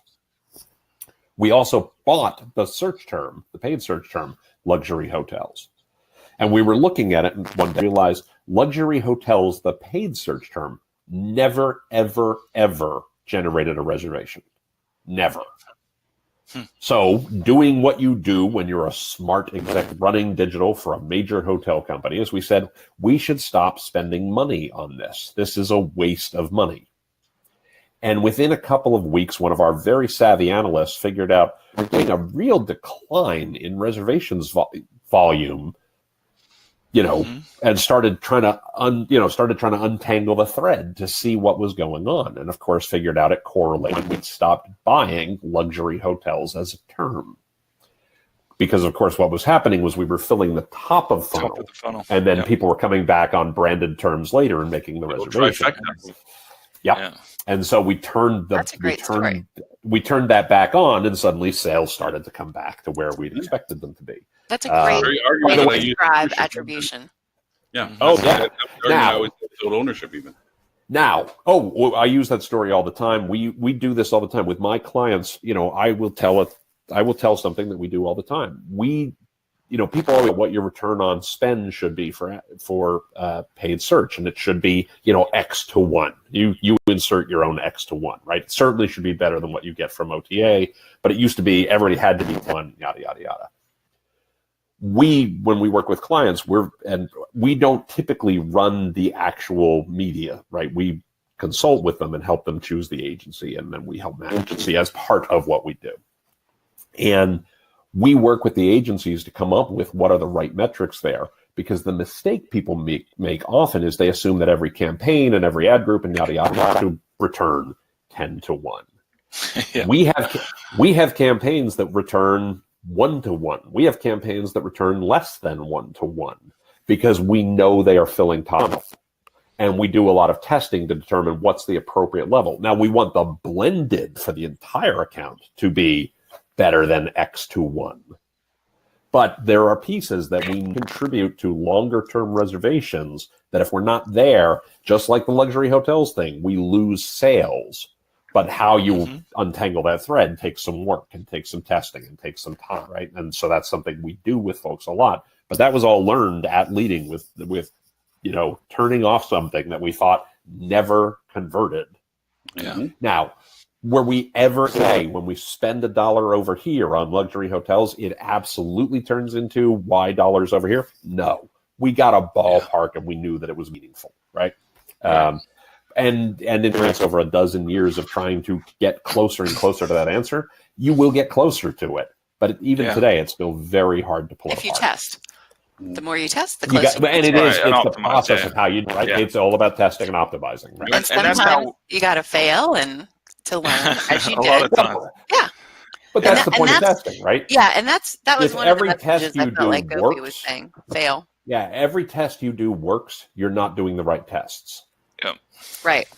For sure. right? And Tim pulled a Lauren on a question. I was there to witness it.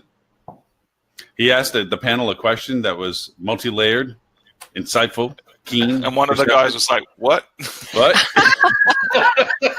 That's okay. What was I the pulled it question? back. I don't remember. I don't know. Oh yeah. Notice how he remembered your question, Stuart, but not mine. I thought I asked a really keen, insightful, and it was like, no. Actually, the girl even said I asked a brilliant question, but then she went on not to answer it. But that was You know when panelists say that is when they're trying to process the question in their head. It's a way to buy a few extra seconds, Lauren. So yeah. Yeah, Speaking of we'll questions, go with that, Stuart. That's that's the truth. So I got to ask the CMO panel because I felt there was a little bit of crossover as to what they're saying they were wanting to do versus how they're actually applying it. They were talking about guest-centric focus to their programs. And then they used examples like Netflix, Apple, so forth.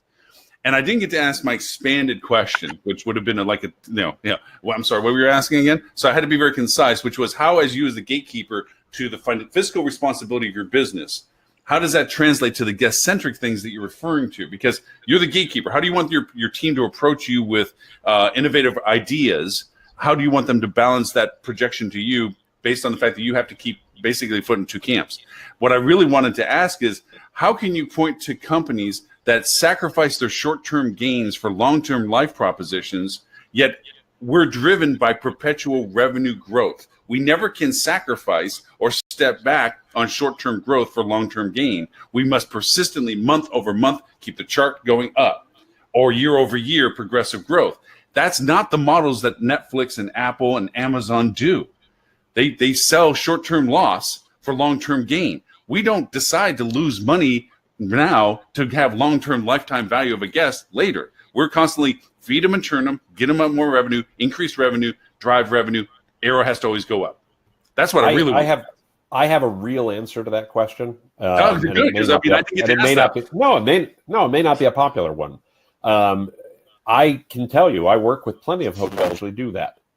They tend to be owner-operated. They tend to be independent. And in every case, they're not public companies. Yeah. Yep.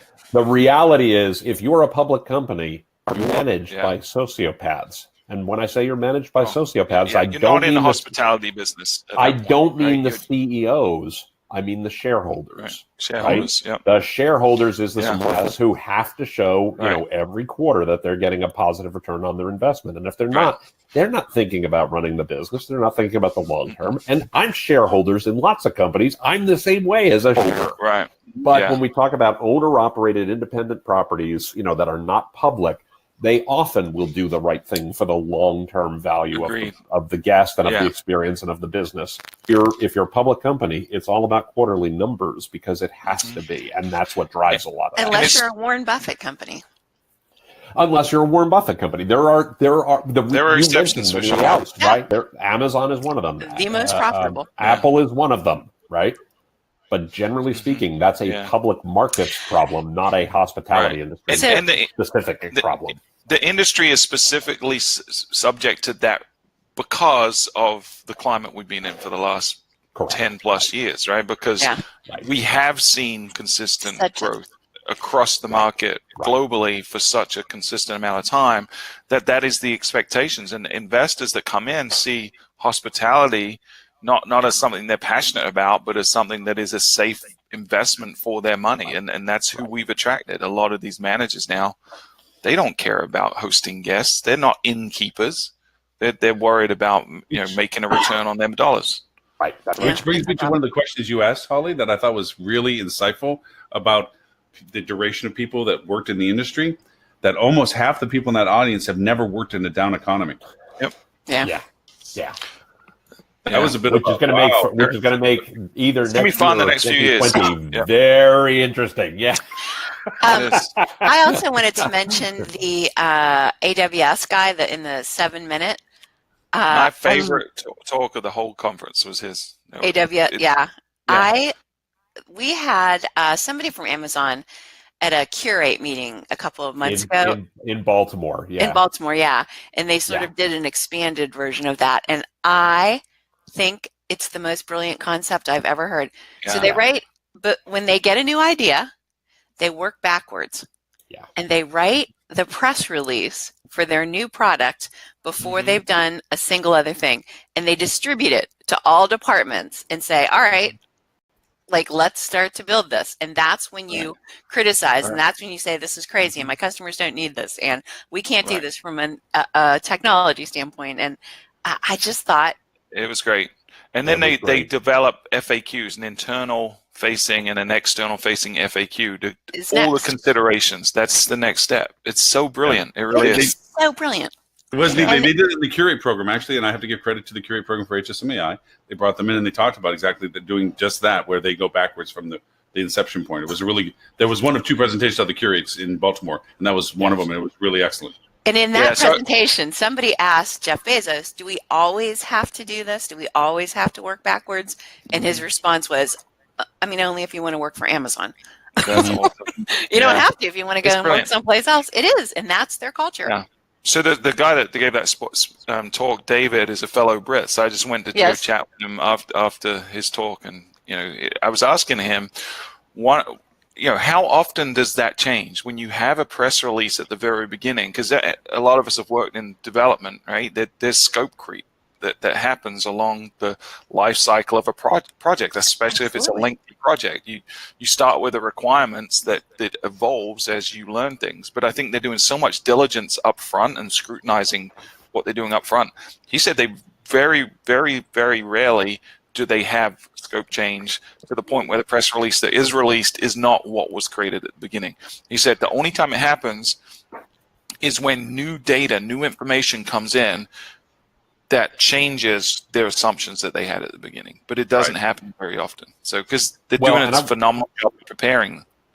I just pulled up my notes from Curate from when the expanded version of this was given, and there was a great point made at the Curate one.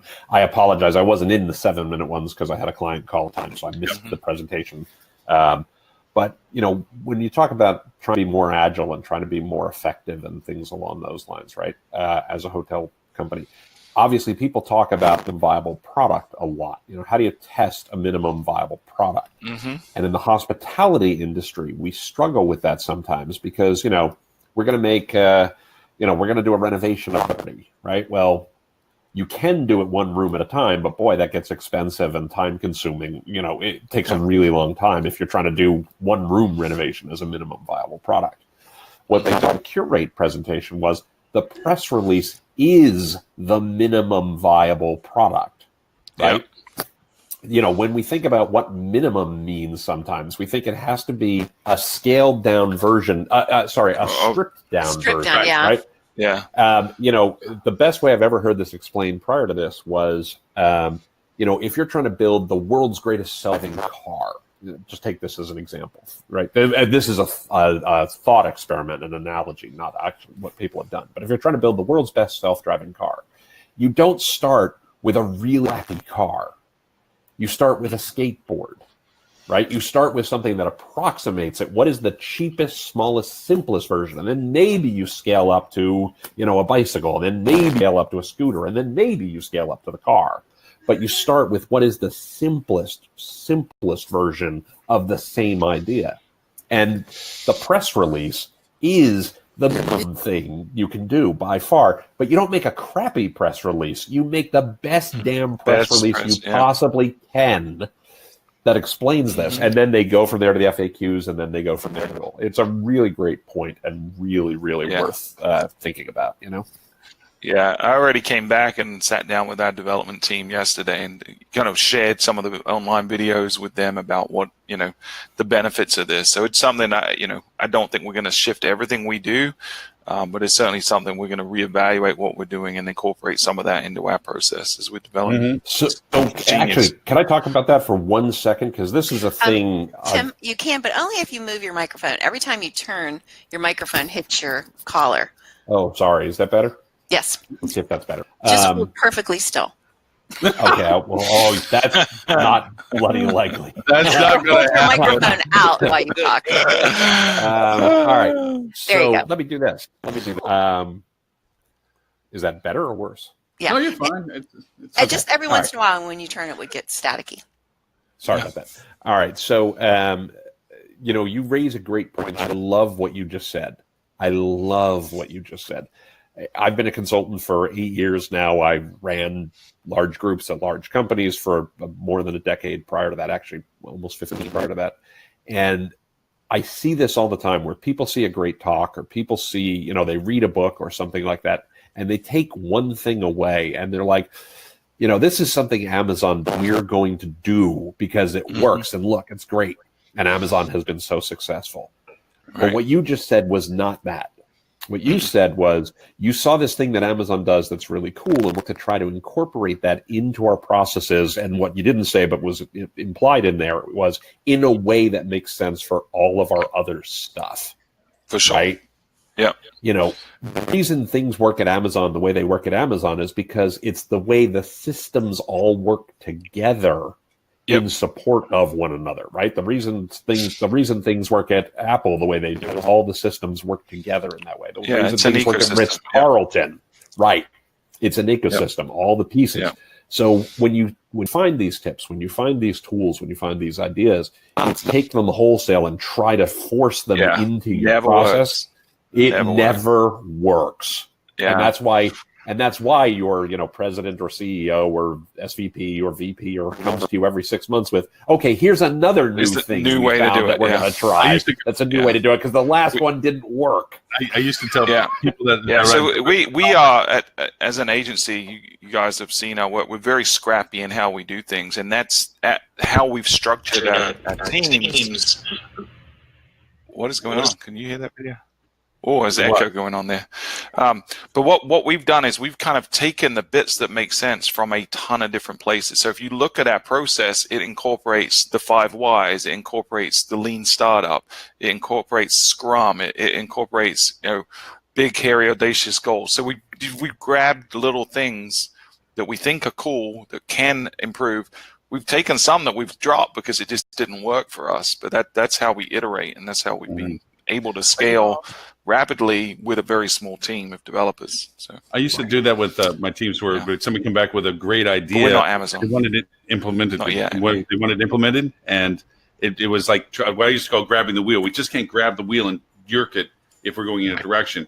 If it's something that can be incorporated, some new awareness that we can add to what we're doing, albeit that, let's try it. Like Scrum in its earliest form started nicely, but then it started getting harder to implement to scale on some things because there was just so much shareability of resource, and there was then turned into some neglect of individual tasks because somebody was stretched too thin helping everybody else distribute their workloads, that people were getting pulled off of tasks they were specifically assigned to because they were too worried about letting their team members down.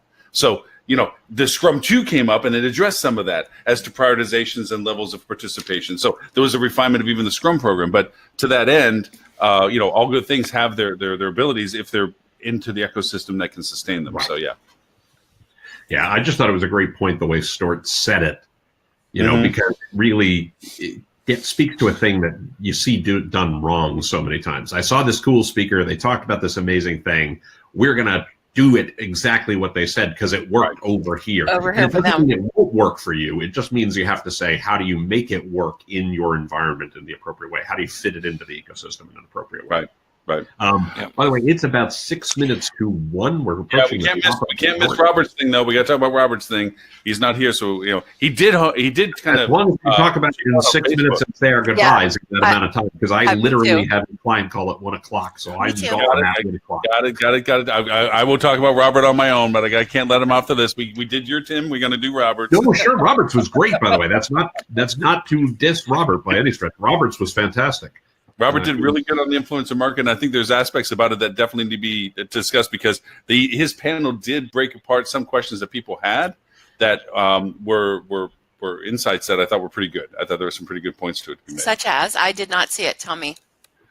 Well, the pushback from the audience was, you're telling me that one post can change my world if I don't engage, with them, or you're telling me that if I bring these people on board, that they can just say this stuff and it's going to drive business for me. They were very skeptical. Well, I loved.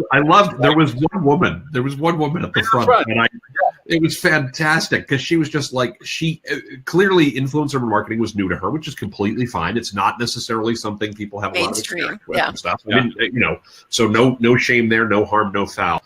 But Robert was talking about the fact that one of the Jenners, I think it's Kylie Jenner. I'm not a Kardashian person, so I don't know.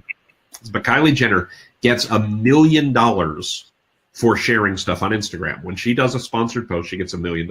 And this woman was adamant about the fact of, come on, you must be kidding. For a thing that's like 100 words, she gets $1 million? Like, I was not having it, It was great. It was great. That's why I kept waving in the back. It's like, tell her about Snapchat. Tell her about Snapchat. I would say that $1.3 billion market drop. Exactly. Right. But I took a couple of notes in the session that I thought were fantastic. I mean, one of the best was, of course, I thought this was just such a great way to say it, that it's not the influencer, it's the audience. And if they're not your audience, don't work with that influencer, right? It doesn't matter how big the audience is. It doesn't matter how, active the audience is. It matters that they are your audience. And if they're not your audience, they are not your influencer, period. And that it's such a simple idea, but it's such an easy way to think about it when you're talking to people who are potentially influencers, that you're really not evaluating the influencer, you're really evaluating the audience. And I just thought that was really great.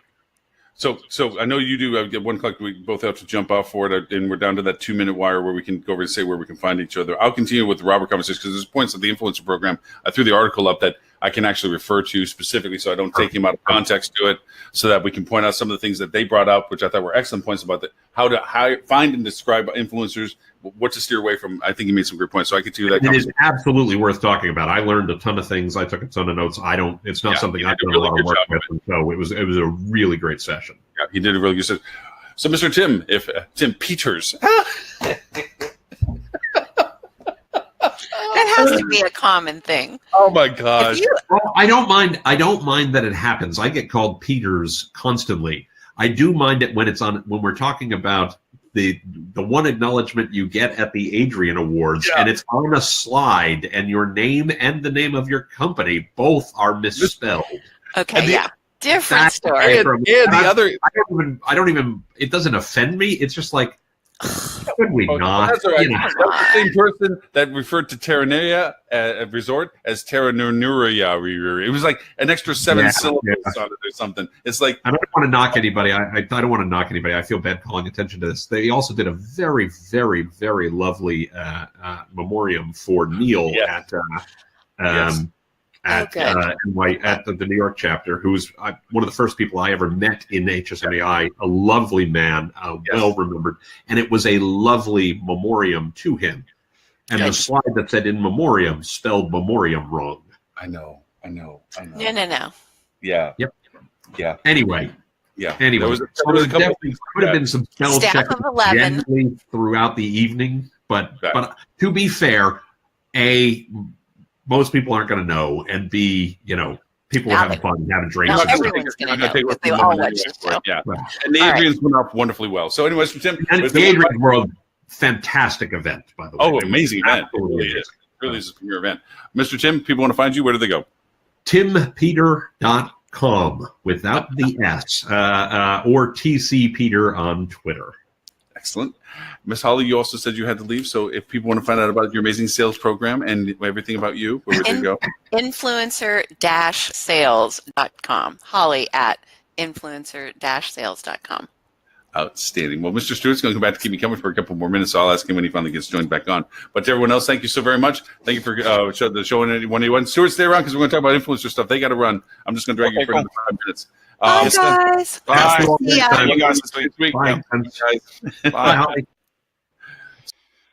We were talking about Robert's influencer article. I threw it up on the link to it because we didn't get to dive into some of the other points to it. Tim had his that he wanted to make before he ran off, and that was good. But I wanted to, because you and I had some more conversations about influencers as well. Mm-hmm. And so I thought I don't want to shortchange it because, one, Robert did a great presentation. Two, there was some great content with it. He has an article up that we have that went into Hotel News Now, which I think is very concise.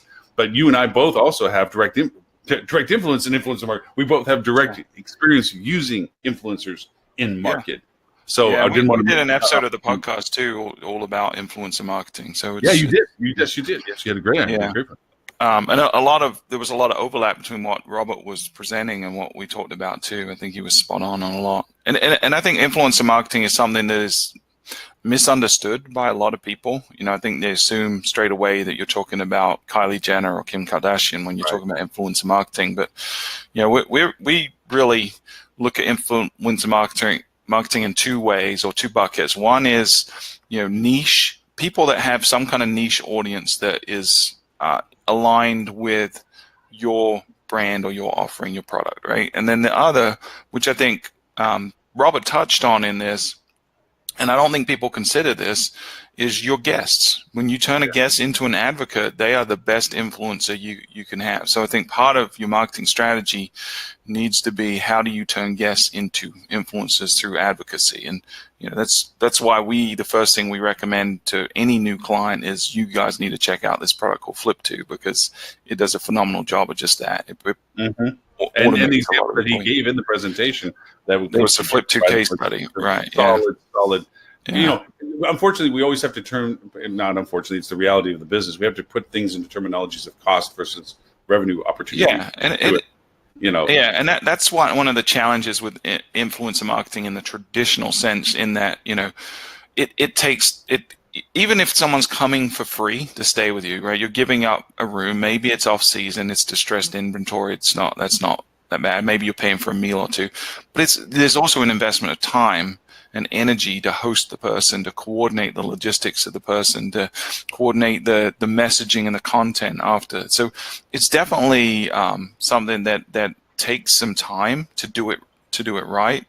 And it was interesting. I don't know who the lady was. There was a lady sitting at the front of Robert's talk. She did not have it. We were talking about before you jump back on again. She was not having any of it. She's like, you're telling me that this one little square costs $1 million. She couldn't get over that kind of wow factor. And it's that old thing. It's when you go to the doctor, you're not paying them $200 for the 20 minutes you're spending with them. You're paying them for all the time and experience they've gained over the years to be able to diagnose what's going on, right? Or the person you come in to fix something in your house and it takes him 5 minutes and he charges you $200. Right.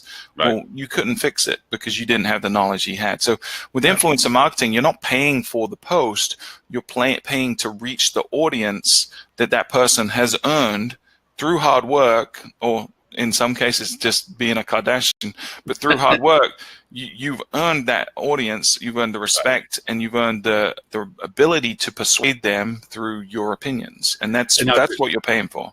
Right, and to add to some of the realities behind the curtain aspects of this, there are lots of ways to generate audiences to give the persona that you have an influencing capability, and there are methodologies to route that out so that you can look at and see if these people that come to you and say, look, I have X number of followers, blah blah blah, that's my audience. Which ones are autoresponders and robots and things that they've built this persona around them to make them look like this, because at the end of the day, if you look at it, their motivation is that they have a lifestyle that they get to go to places that obviously other people have to pay as well. For sure. And they're, in some cases, you actually have to pay them to be there, obviously. So they're making income from this. So if you know how the system is measured, you can manipulate it in a way to look good. And there's a lot of fraudulent activity, especially on Instagram with ghost accounts and things like that. Our role as an agency is we encourage our clients. They're free to do what they want, but we encourage them not to work with influencers that reach out to them. Because the influencers that are reaching out to them are the ones that probably aren't doing a good job of influencer marketing because they're having to go and solicit business. And the ones we want are people that aren't necessarily in the influencer marketing business, but are in the audience business. And what their purpose is obviously they want to generate revenue from it, but they're really about providing value to an audience. Okay, those are the people that we go and look for. I'm going to roll over on, and since I was so adamant about the AR for meeting rooms being the anti-me, I'm not going to approach it this way. I'm going to approach it from a rollover for this because I'm just going to add a variation to what you just said. And I'm going to pull a Tim. I agree with you. Completely agree, but so for instance, I have a practical example of this. There is an amazing Australian influencer who charges a good amount of money to do what she does in country. However, she's wanting to become more internationally based. Sure. And she has a great audience of travelers that follow her. She does a lot of APAC travel and so forth. Australian based. I mean, people. A lot of Australian travelers travel within the time zones, basically. So she wants to come to New York, and we know her from our relationships in Australia. So she's like, "Look, not to charge." See, that's different. Can you cover me to be there? I think if she's soliciting that makes sense. That's a strategic partnership, right? Right. It's not someone selling a commodity. Right. And for me, it's like, our risk factor is, can she translate the Australian travel audience to a New York travel? And we know people travel from there. It's an ardent travel. It's not an easy travel. You're not going to get volumes and plane loads of people piling off because she's decided she wants to talk about her travels to New York. But we do know that there's a segmentation and exposure beyond just the direct geography relationships of her audiences that do resonate with other audiences. So we're like, this is good for us. It's just a cost factor at that point, actualization. Exactly. Yeah, you've got to evaluate it like you would any other decision, right? What is the expense? What is the potential risk? And what is the potential upside? Right? At that point, it's an easy decision to make. And the other one, I don't want to lose for people to keep track of, the creation of advocacy is your strongest tool, going back to one of our earlier conversations, ownership of data and ownership of relationship with your guests. And I to this day smile when I heard this person say this. There's a person, I have an account in Vancouver, and they have a person on site that's for social, which is a rare thing to have, but they have somebody that's dedicated to do their social programs. Mm-hmm. And they're also responsible for consumer sentiment feedback. They kind of pile it together as a justification of the position. Happens a lot. Yeah, and we're talking to them and talk to him, and Adrian goes over and says, like, look, I asked him, says, well, how do you handle your really bad comments that truly were justified in their anger, justified in their so forth. So he says, I see them as my next hero.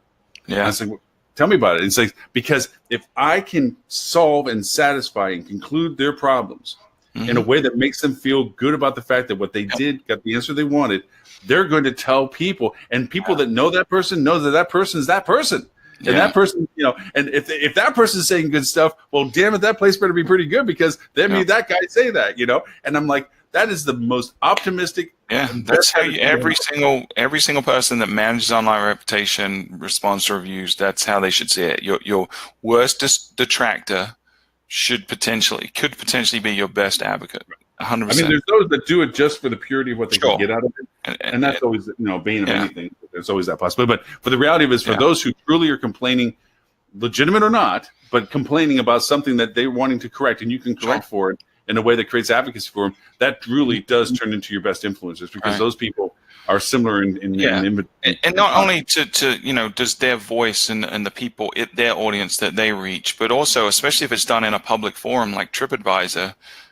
If you can turn that person around and people can visually see that, all the thousands or hundreds of thousands of potential guests that are reading those reviews can see that you turned it around, that's really, really, really powerful. So, never burn a bridge with a disgruntled guest, ever. No.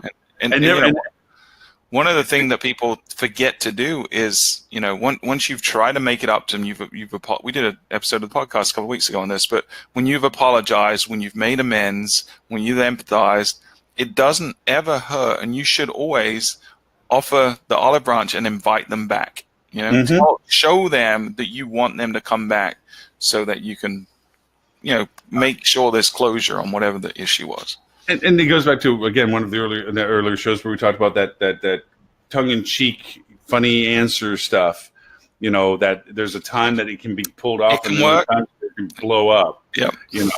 But if you can pull that off in the sense of, at the end of every Avenue Road, like we talked about back then, that you've done everything that you can, and there's no resolution to their angst.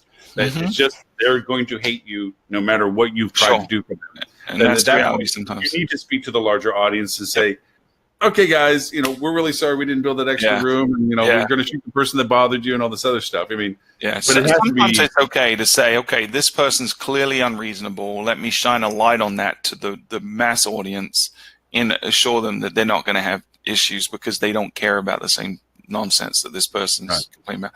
We had a client one time where it was a super luxury property, and someone on TripAdvisor was ranting about the fact that, and I don't know if you have a strong opinion on this, I actually do, but which way around the toilet paper should drop, right? Should it drop out or in, right? Off the top. It should always come out, right?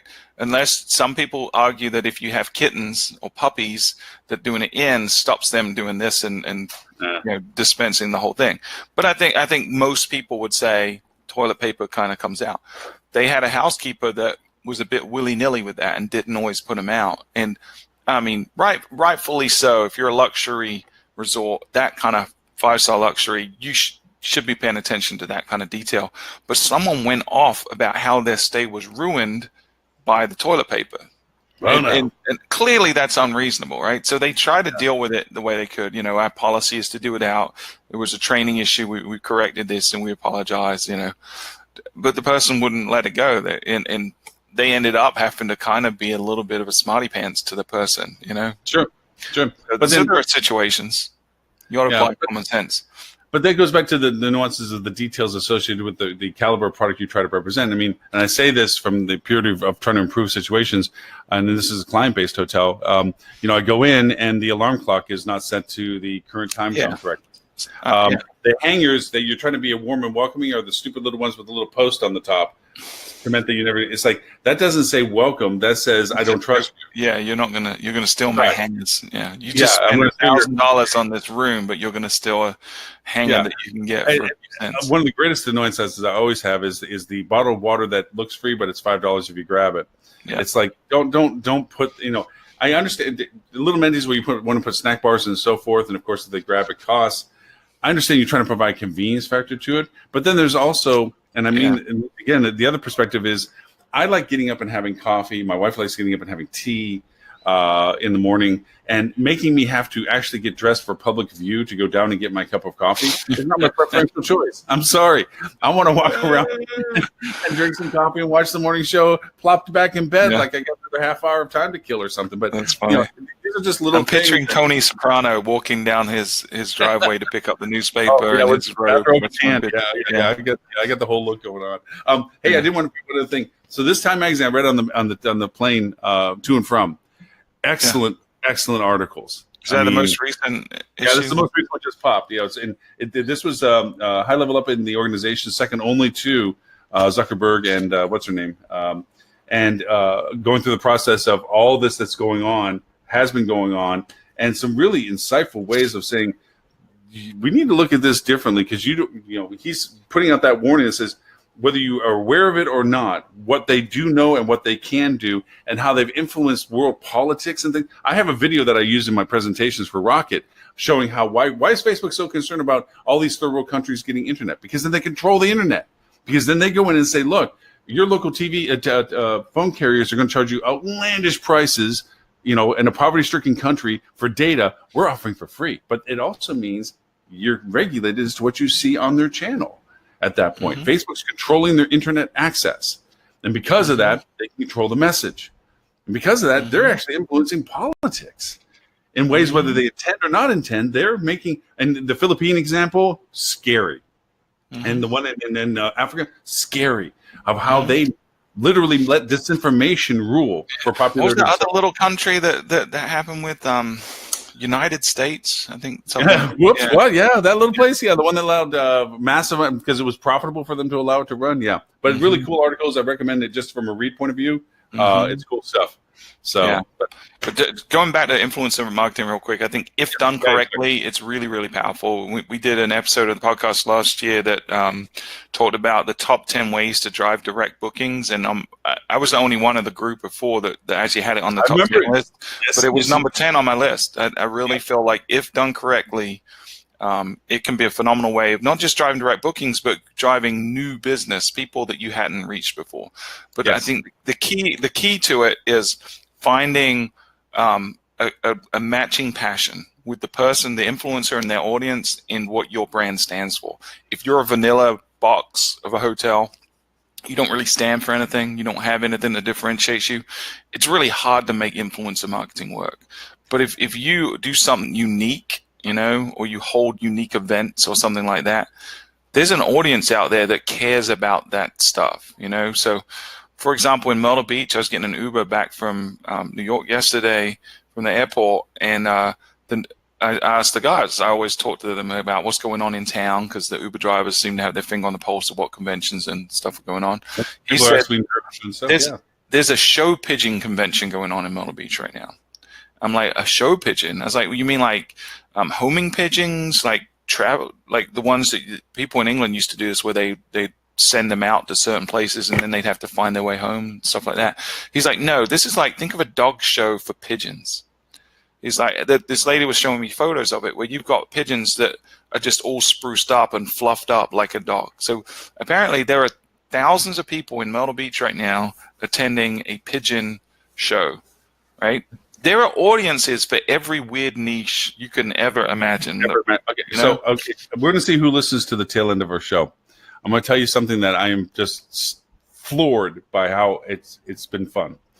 Going back to Vancouver, same insight. I always like talking to the Uber drivers wherever I'm traveling. So what's going on? What's happening? First, you got to explain why. Say, hey, look, I'm in this business. This is what I do. And you guys, man, are like, you're the taxi drivers. You know where people are being asked to be brought to. Exactly, you know what's inside and out. You know what's going on, when it's going on. Just like back in taxi days where we were asking, the conferences and stuff. Same mentality, same people, same cars. Matter of fact, most of the taxi drivers are Uber drivers now. So anyway, what we solicited to our Uber driver, I targeted and had the hotel reach out to Uber drivers, is we're asking them to contribute to our social media.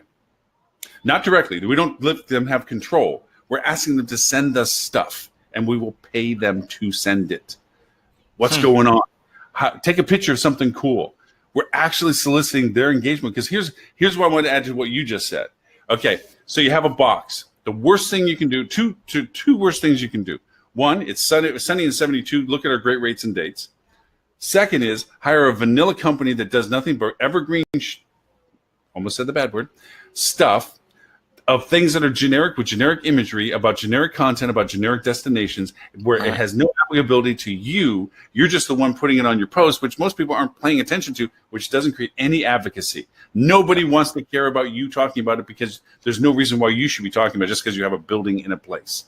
So we're taking this Uber content stuff, and they're finding cool pictures and they're finding cool things. And did you know this is going on? And we're talking about it.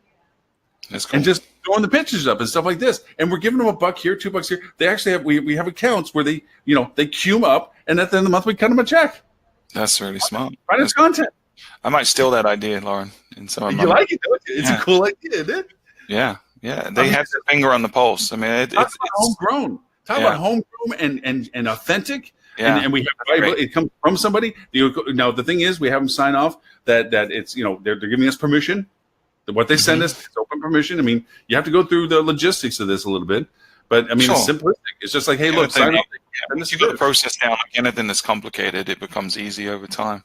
But I like that a lot. A lot of agencies, for the reason you described, don't do a good job of social, because they try to scale it in a way that it ends up with vanilla content.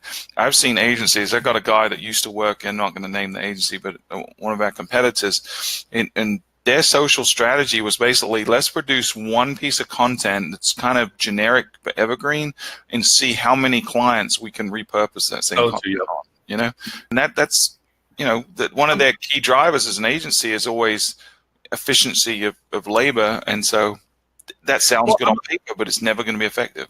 I'm looking at these vanilla agencies that are posting pictures of the competitors of the client that they're posting them for, because it's the generic image of the destination. And I mean that by South Beach, Florida. Because I'm watching, it's like, you do know that's a picture of the hotel down the road from you, but because that was the generic picture of South Beach, they posted it for you and you're one block up. Yeah.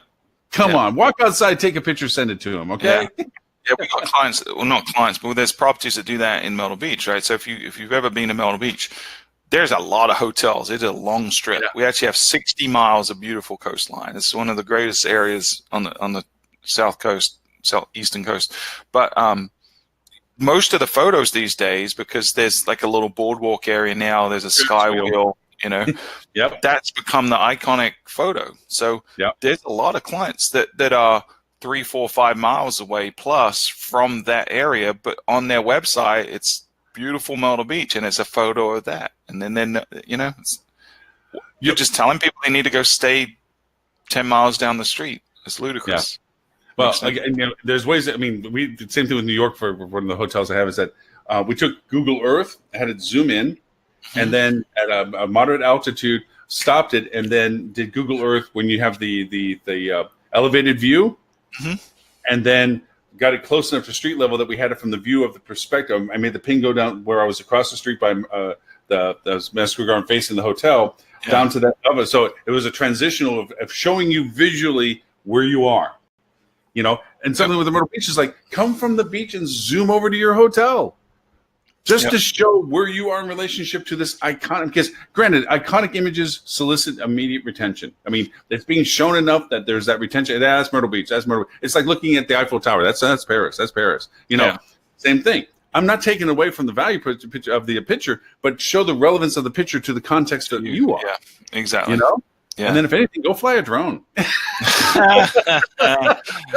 No, it's all about augmented reality, buddy. All about making meeting spaces of it. That's funny. I was on the opposite side. I'm going to show you a killer augmented reality app. One of my buddies used to own a co-work facility in our town, and he's moved away. He's worked on a lot of kind of VR and AR type projects, worked in the game industry a lot, but he's created a tool. His company, he's in a startup now that's created a tool that allows you to build prototypes of AR functionality. So without having to know any of the game mechanics of putting 3D models on, because you have to use some of the like Unreal Engine or something like that to build the 3D models to put in some of these complex things. There's a neat mobile app called Fly. You can build your own 3D model real quick. We're just taking a picture of it, and it'll do a 3D image of it, and you can create a 3D model from it. But that's pretty cool. So these guys, what they've done is they created the tool so you can build AR app functionality, basically a prototype, and then if you want to actually go and build the real deal, you can either do it yourself or they can build it for you. So it's a pretty cool. It's a free tool. I'll send you the link. But he was telling me, some of their best pitches have been to get people to understand the value of it have been using the tool. So what he showed me was this really cool. It's on YouTube. I'll send you the video too. But he had people coming to their office to be pitched. And so they came in and they handed them a tablet that had the software already on it, and it had instructions on it. And so no one greeted them, but along the way, they could use this AR to meet the people that they were going to meet. They had this virtual helicopter or airplane with the guy they were going to meet's face in it that was flying them around and pointing them in the right direction. And so they used this tablet to actually get to the meeting room. And they said by the time they sat down in the conference room, they'd closed the deal because it's so easy for them to use and for them to prototype. So taking that kind of technology to a hotel and doing things like wayfinding, like show me my room, somewhere that's spread out, a resort kind of property where not everything's easily located, or even in a behemoth like the Marriott Marquis that the conference was in this week. If I could pull up an app and say, where is the gym? And it's going to say, go to this floor, and I get on that floor, and there's a guide pointing me in the direction and pointing out points of interest along the way. That's a killer app right there with augmented reality for Amsterdam's airport. Schiphol did that, but back when Google Glasses were around, they did it where you had to wear the Google Glasses as you're walking. There was where these pillars were, which had other stuff on it, but instead the Google Glasses showed you big green arrows showing you this is where your flight is, or this is where the restaurant is, or whatever you're doing. Yeah, but to this end, for something like that, that's cool stuff. And I guess it's funny going back to the argument that was a reversal of the conversations. It's not the spatial. It's not the idea of not being able to have somebody place furniture and tables into a room to visualize their layout. Mine was the logistics of the expectation where they dropped in 15 rounds and the room can only hold 10. And then they can't do what they envisioned by doing it because there is a logistics restrictions to the availability of what that room can do. And honestly, the way I heard it initially, and I think it kind of got squirrely with the debate that was going on, the way I heard it was I don't think the person organizing the group is going to want to necessarily be the one driving that tool. I think, to me, as a salesperson, it's a tool that I can use, and I know that it's only 10, and I've got predefined configuration, so I can set it up, but put in the personalization with the logos and the colors and the things that I know they want. And then what I'm showing them isn't something that's kind of theoretical. It is literally what they're going to see when they walk in. And I think that connection with the person is going to make them more likely to trust and buy with you versus the competition that doesn't. And to that, I will agree with it because, I can nowadays, but not back then when I first started doing it, but nowadays, what I used to do was I make the people, the staff, stand in the same spot in that room whenever they set up the set and readies. When you chill the room and set it up, and do the 360 of the room as a real image. And that's what was used to show the guests, that make them stand in the same position and then hold up the tablet or hold up the phone and look around through the window of AR and see what the room looked like, or if not even AR, really virtual. No, it's you're looking at just 360 photos. Yeah.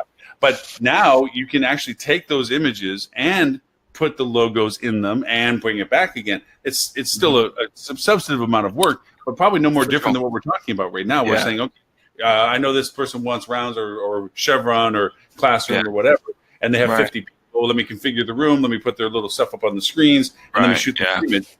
That'd be pretty cool, but that's not really the fair, what we're describing probably doesn't need to be AR in that it doesn't need to be real time, right? AR is typically described as something real time where what you're seeing is augmented by something else. And to your point, I think you're right. It could be pre-rendered information and graphics that are uploaded and then customized.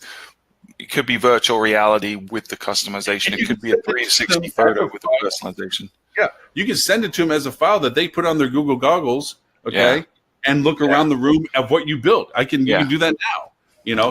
Here's what your room looks like standing from the middle of it. Yeah, but there would be a wow factor, right? If you get the person to actually visit the property and hold up a phone or a tablet and they're looking at an empty room and they hold it up and all of a sudden it's a buzzing conference that they're seeing the physical space, but now attendees and tables appear.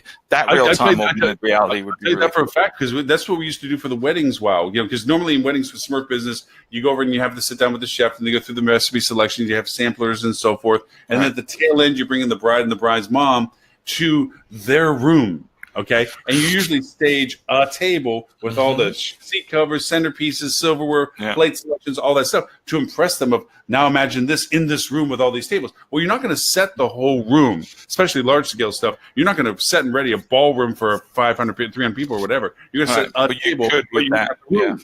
So what we used to do is because again, it goes back to what I was saying. Your product has limited color selections. Like I have white chair covers or black chair covers. I have tall centerpieces, short centerpieces. I have blue, I have red, I have green napkins, I have whatever.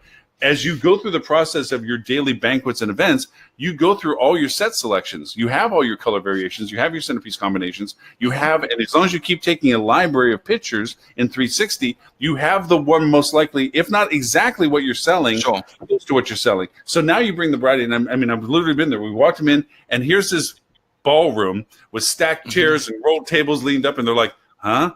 And it's like, this is your room. And they're like, oh, wow, great. And it says, no. Yeah. And then you want to tablet, this is your room. And make them stand in that one spot you take the pictures from. And now they look around and all the tables. But that's the difference, right? So the advantage of it being AR versus the static image is they don't have to stand in that one spot. They can explore. They can walk around. They can move the device. And it's rendering in real time. Yeah, no, that's one thing. You can't walk around the room with what I did.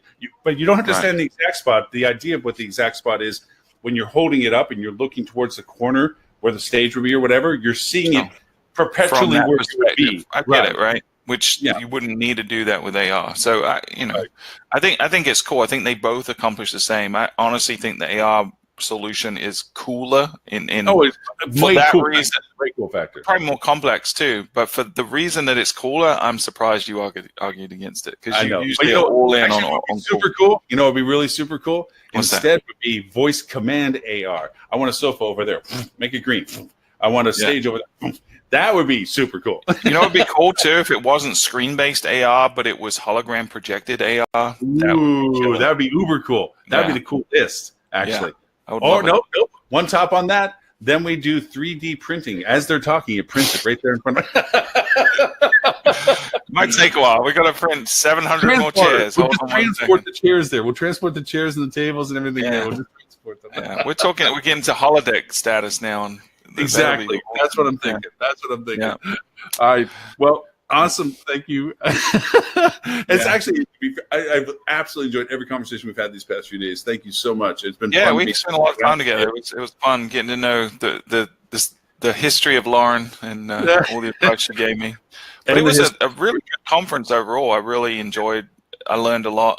I think, the one thing that kind of really smacked me in the face was the Amazon one, but there was a lot of reinforcement, a lot of acknowledgement of what we've been saying for a while, and it's coming to fruition. I think it was good to see some of our predictions are beginning to happen. So if anyone didn't attend this conference, whether you're in whatever your role is in hospitality, whether you're a marketer, sales, operations, I don't think it matters. I think everyone can get something out of this conference, and it's every year in New York at the Marriott Marquis somewhere. They announced next year's date yet? I don't know. Not yet. It usually has been in February, and this year was January. I don't know what it's usually January, February in New York at the New York Marriott Marquis. It's the hospitality HSMAI's digital, strategy conference, I think. Strategy conference, And it's just good. And if you're someone that wants to connect with other people in the industry, it's also one of the best events. There's lots of time for networking, not a lot of salesy stuff going on, right? There are little tabletops for some of the vendors, but you don't see a lot of people pitching at this thing. It really is something where people are going to learn, and I think everyone would get something out of it. Yeah, and also I have to say is credit to the vendors that do take the time to get a booth space or table space and so forth, is that they want to attend as much as they want to participate. So they don't send, what was it, booth candy and low junior grade people. Their top people tend to come because they want to be in the conference to listen to it and participate. Because again, it's about the connections, right? Yeah. So you're oftentimes when you're talking to these vendors, you're talking about the CEO, like Anil was there for Milestone. I mean, he's the freaking president of the company, Yeah, the owner of G-Commerce was there as well, So there were probably 5 or 6 agencies there. One of the owners from Blue Magnet was there as well. So you're getting the caliber person that can talk to you and actually tell you what they're doing from the core. Yeah, which is nice. Yeah, instead of talking it's good. Oh, I don't know, but we can some information. Those kind of people aren't there really. So yeah. We will have to, on the next show, talk about the Accor Hotels, the interpretive thing. The one thing I confused with Holly today, that from Sephora was the Solstice or that thing. I wasn't a fan, man. Neither was I. Yeah. That's why I wanted to get, because I actually broke it. It was all sizzle and no steak. I broke it. They had the same presentation at the Adrian's during the networking. And I saw that it was a 14 variation to a 12 variation to a 6 variation. So if you alternated the first 14 to either or, because it was yes, no's, whether you like the image to go one way or another, and then you halved it on one side and then you altered it on the other, it would say can't correlate, can't describe to you what it is that you need to see. Yeah, it was to me it was a glorified very expensive version of those surveys you get on Facebook all the time. Yeah. And the little thing that they kept putting on people's head to show that they were doing some scientific mumbo jumbo, I own one of those. It doesn't do that. that was they had the biometric, which was a touch. They had the wristband, which was for blood pressure. I will say this though, right? And I do this. I'm quick to dismiss certain things like this that are gimmicks, right? In terms of when I look at it from the perspective of, is this going to drive a ton of direct bookings? Are people that experience this more likely to book with this hotel or not?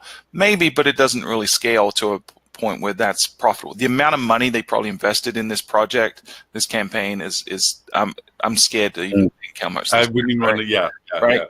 So as a direct ROI from that perspective, I don't think it could ever be successful. You're just not going to be able to scale it to that point, or it's not going to be a persuasive enough tool to make a difference in enough people to purchase.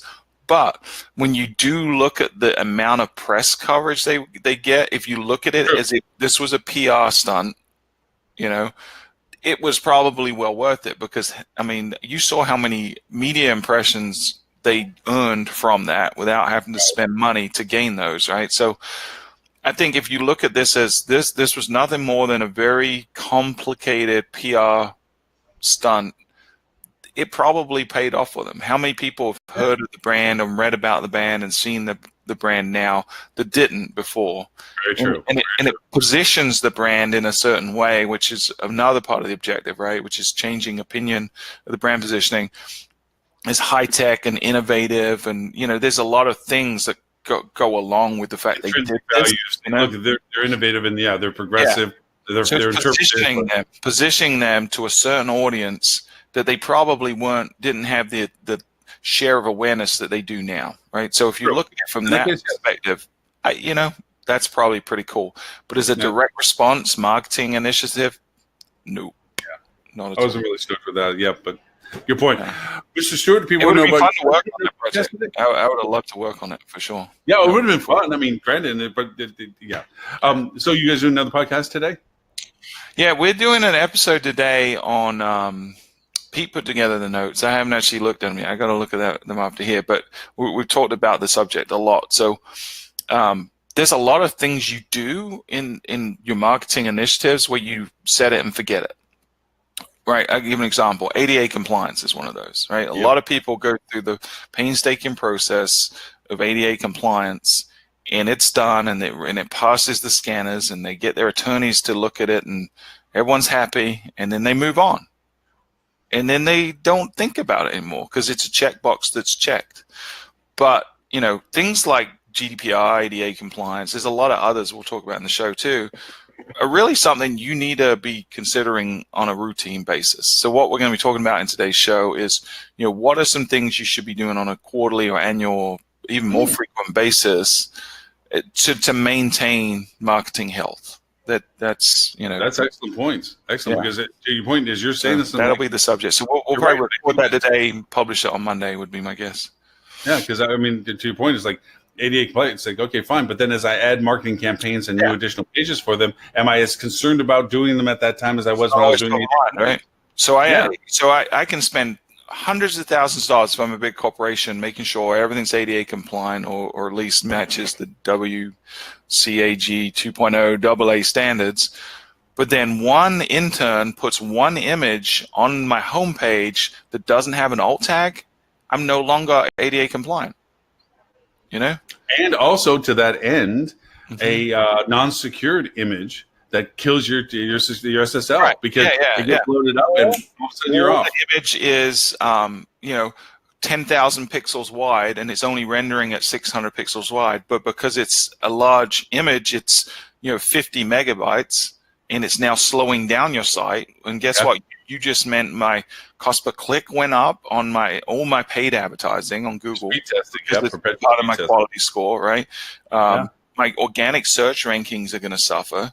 The guest experience is going to suffer just because someone put an image on the website without considering all of the implications. So it should be. That's an excellent topic. I mean, And honestly, and not to steal it, but I would love to bring it back up on the show later another time after you guys went through this, because I'm sure you're going to talk about it in much more depth, and we'd love to have you come back with it, because that's so true. It is so true that those things happen. So we're always looking at the next thing. We never stop to say, hey, that thing we already did, is it, do we need to check on it? Yeah. All right. So if people want to know about you, where is it they can find you? I'm sorry, I'm talking about your podcast, but yeah. So you can find us anywhere online at Fuel Travel. So Twitter, Facebook, our website is fueltravel.com. If you want to email us, you have questions that you want us to answer on the podcast, info@fueltravel.com. And then if you want to subscribe to the podcast, anywhere you listen to podcasts, you just type in Fuel Hotel Marketing and you'll find us, or you can go to our website, which is fueltravel.com/podcast. And we've had, I think, this will be our 103rd episode that we'll have published. Congratulations. Congratulations. Yeah. So it's been a lot of fun. What started out as an internal kind of fun project has become really the cornerstone of all our marketing initiatives now. We had no idea how much it would take off. I think you can lay claim to being the most popular, most useful at the very least, because there's a lot of hospitality podcasts out there that a lot of noise, things. They're news. There's opinion. I mean, this show in particular is more about opinionated insights and so forth. Yeah. It's not actually tackling hard topics. We're not breaking down methodologies and steps and so forth. We hit we hit tools from time to time, and we certainly hit techniques from time to time. But it's really about a discussion point. Your podcast is very good about honing in on particular things of consideration and methodologies and step processes too. So it has a completely different value proposition than anything like what we're doing here. So and it's been interesting because we've been tempted to change the format a little bit, and anytime we kind of start going down that rabbit hole, we stop and we say, no, what is the purpose of this? And really, we started out genuinely wanting to help the audience. How can we that mom and pop hotel where that person doesn't have marketing background, they're cleaning the toilets and answering the phones. How can we help them put more heads in beds? Like that, right. That was the pure concept when we began, and we never want to get away with it. We'll occasionally do things like interviews. We had Marco from Duetto on there, but whenever we have a guest on, we say this is not an interview show. Like, you have to come to us with a tangible subject that is, a top 5 pieces of advice for a subject matter. So when he came on, we brought his expertise on revenue strategy, and so we dug into advice for people that are struggling with revenue strategy. So you might see more guests on the show, but it's always going to be at the core, how do we help people be better marketers in the hospitality industry? Yeah. No, you do a very good job with it. Excellent job with it. So, well, with that, for everyone else that wants to watch this show as a replay and all the topic notes, the links that we were sharing into the chat box, you can go to hospitalitydigitalmarketing.com/live. Look for show number 181. There you'll also find links to the previous 180 episodes, also too with links to all the things we talk about on those shows as well. With that in mind, we will be back again next Friday, 11:30 Eastern, for show number 182, where we'll find out how well Robert enjoyed New York City.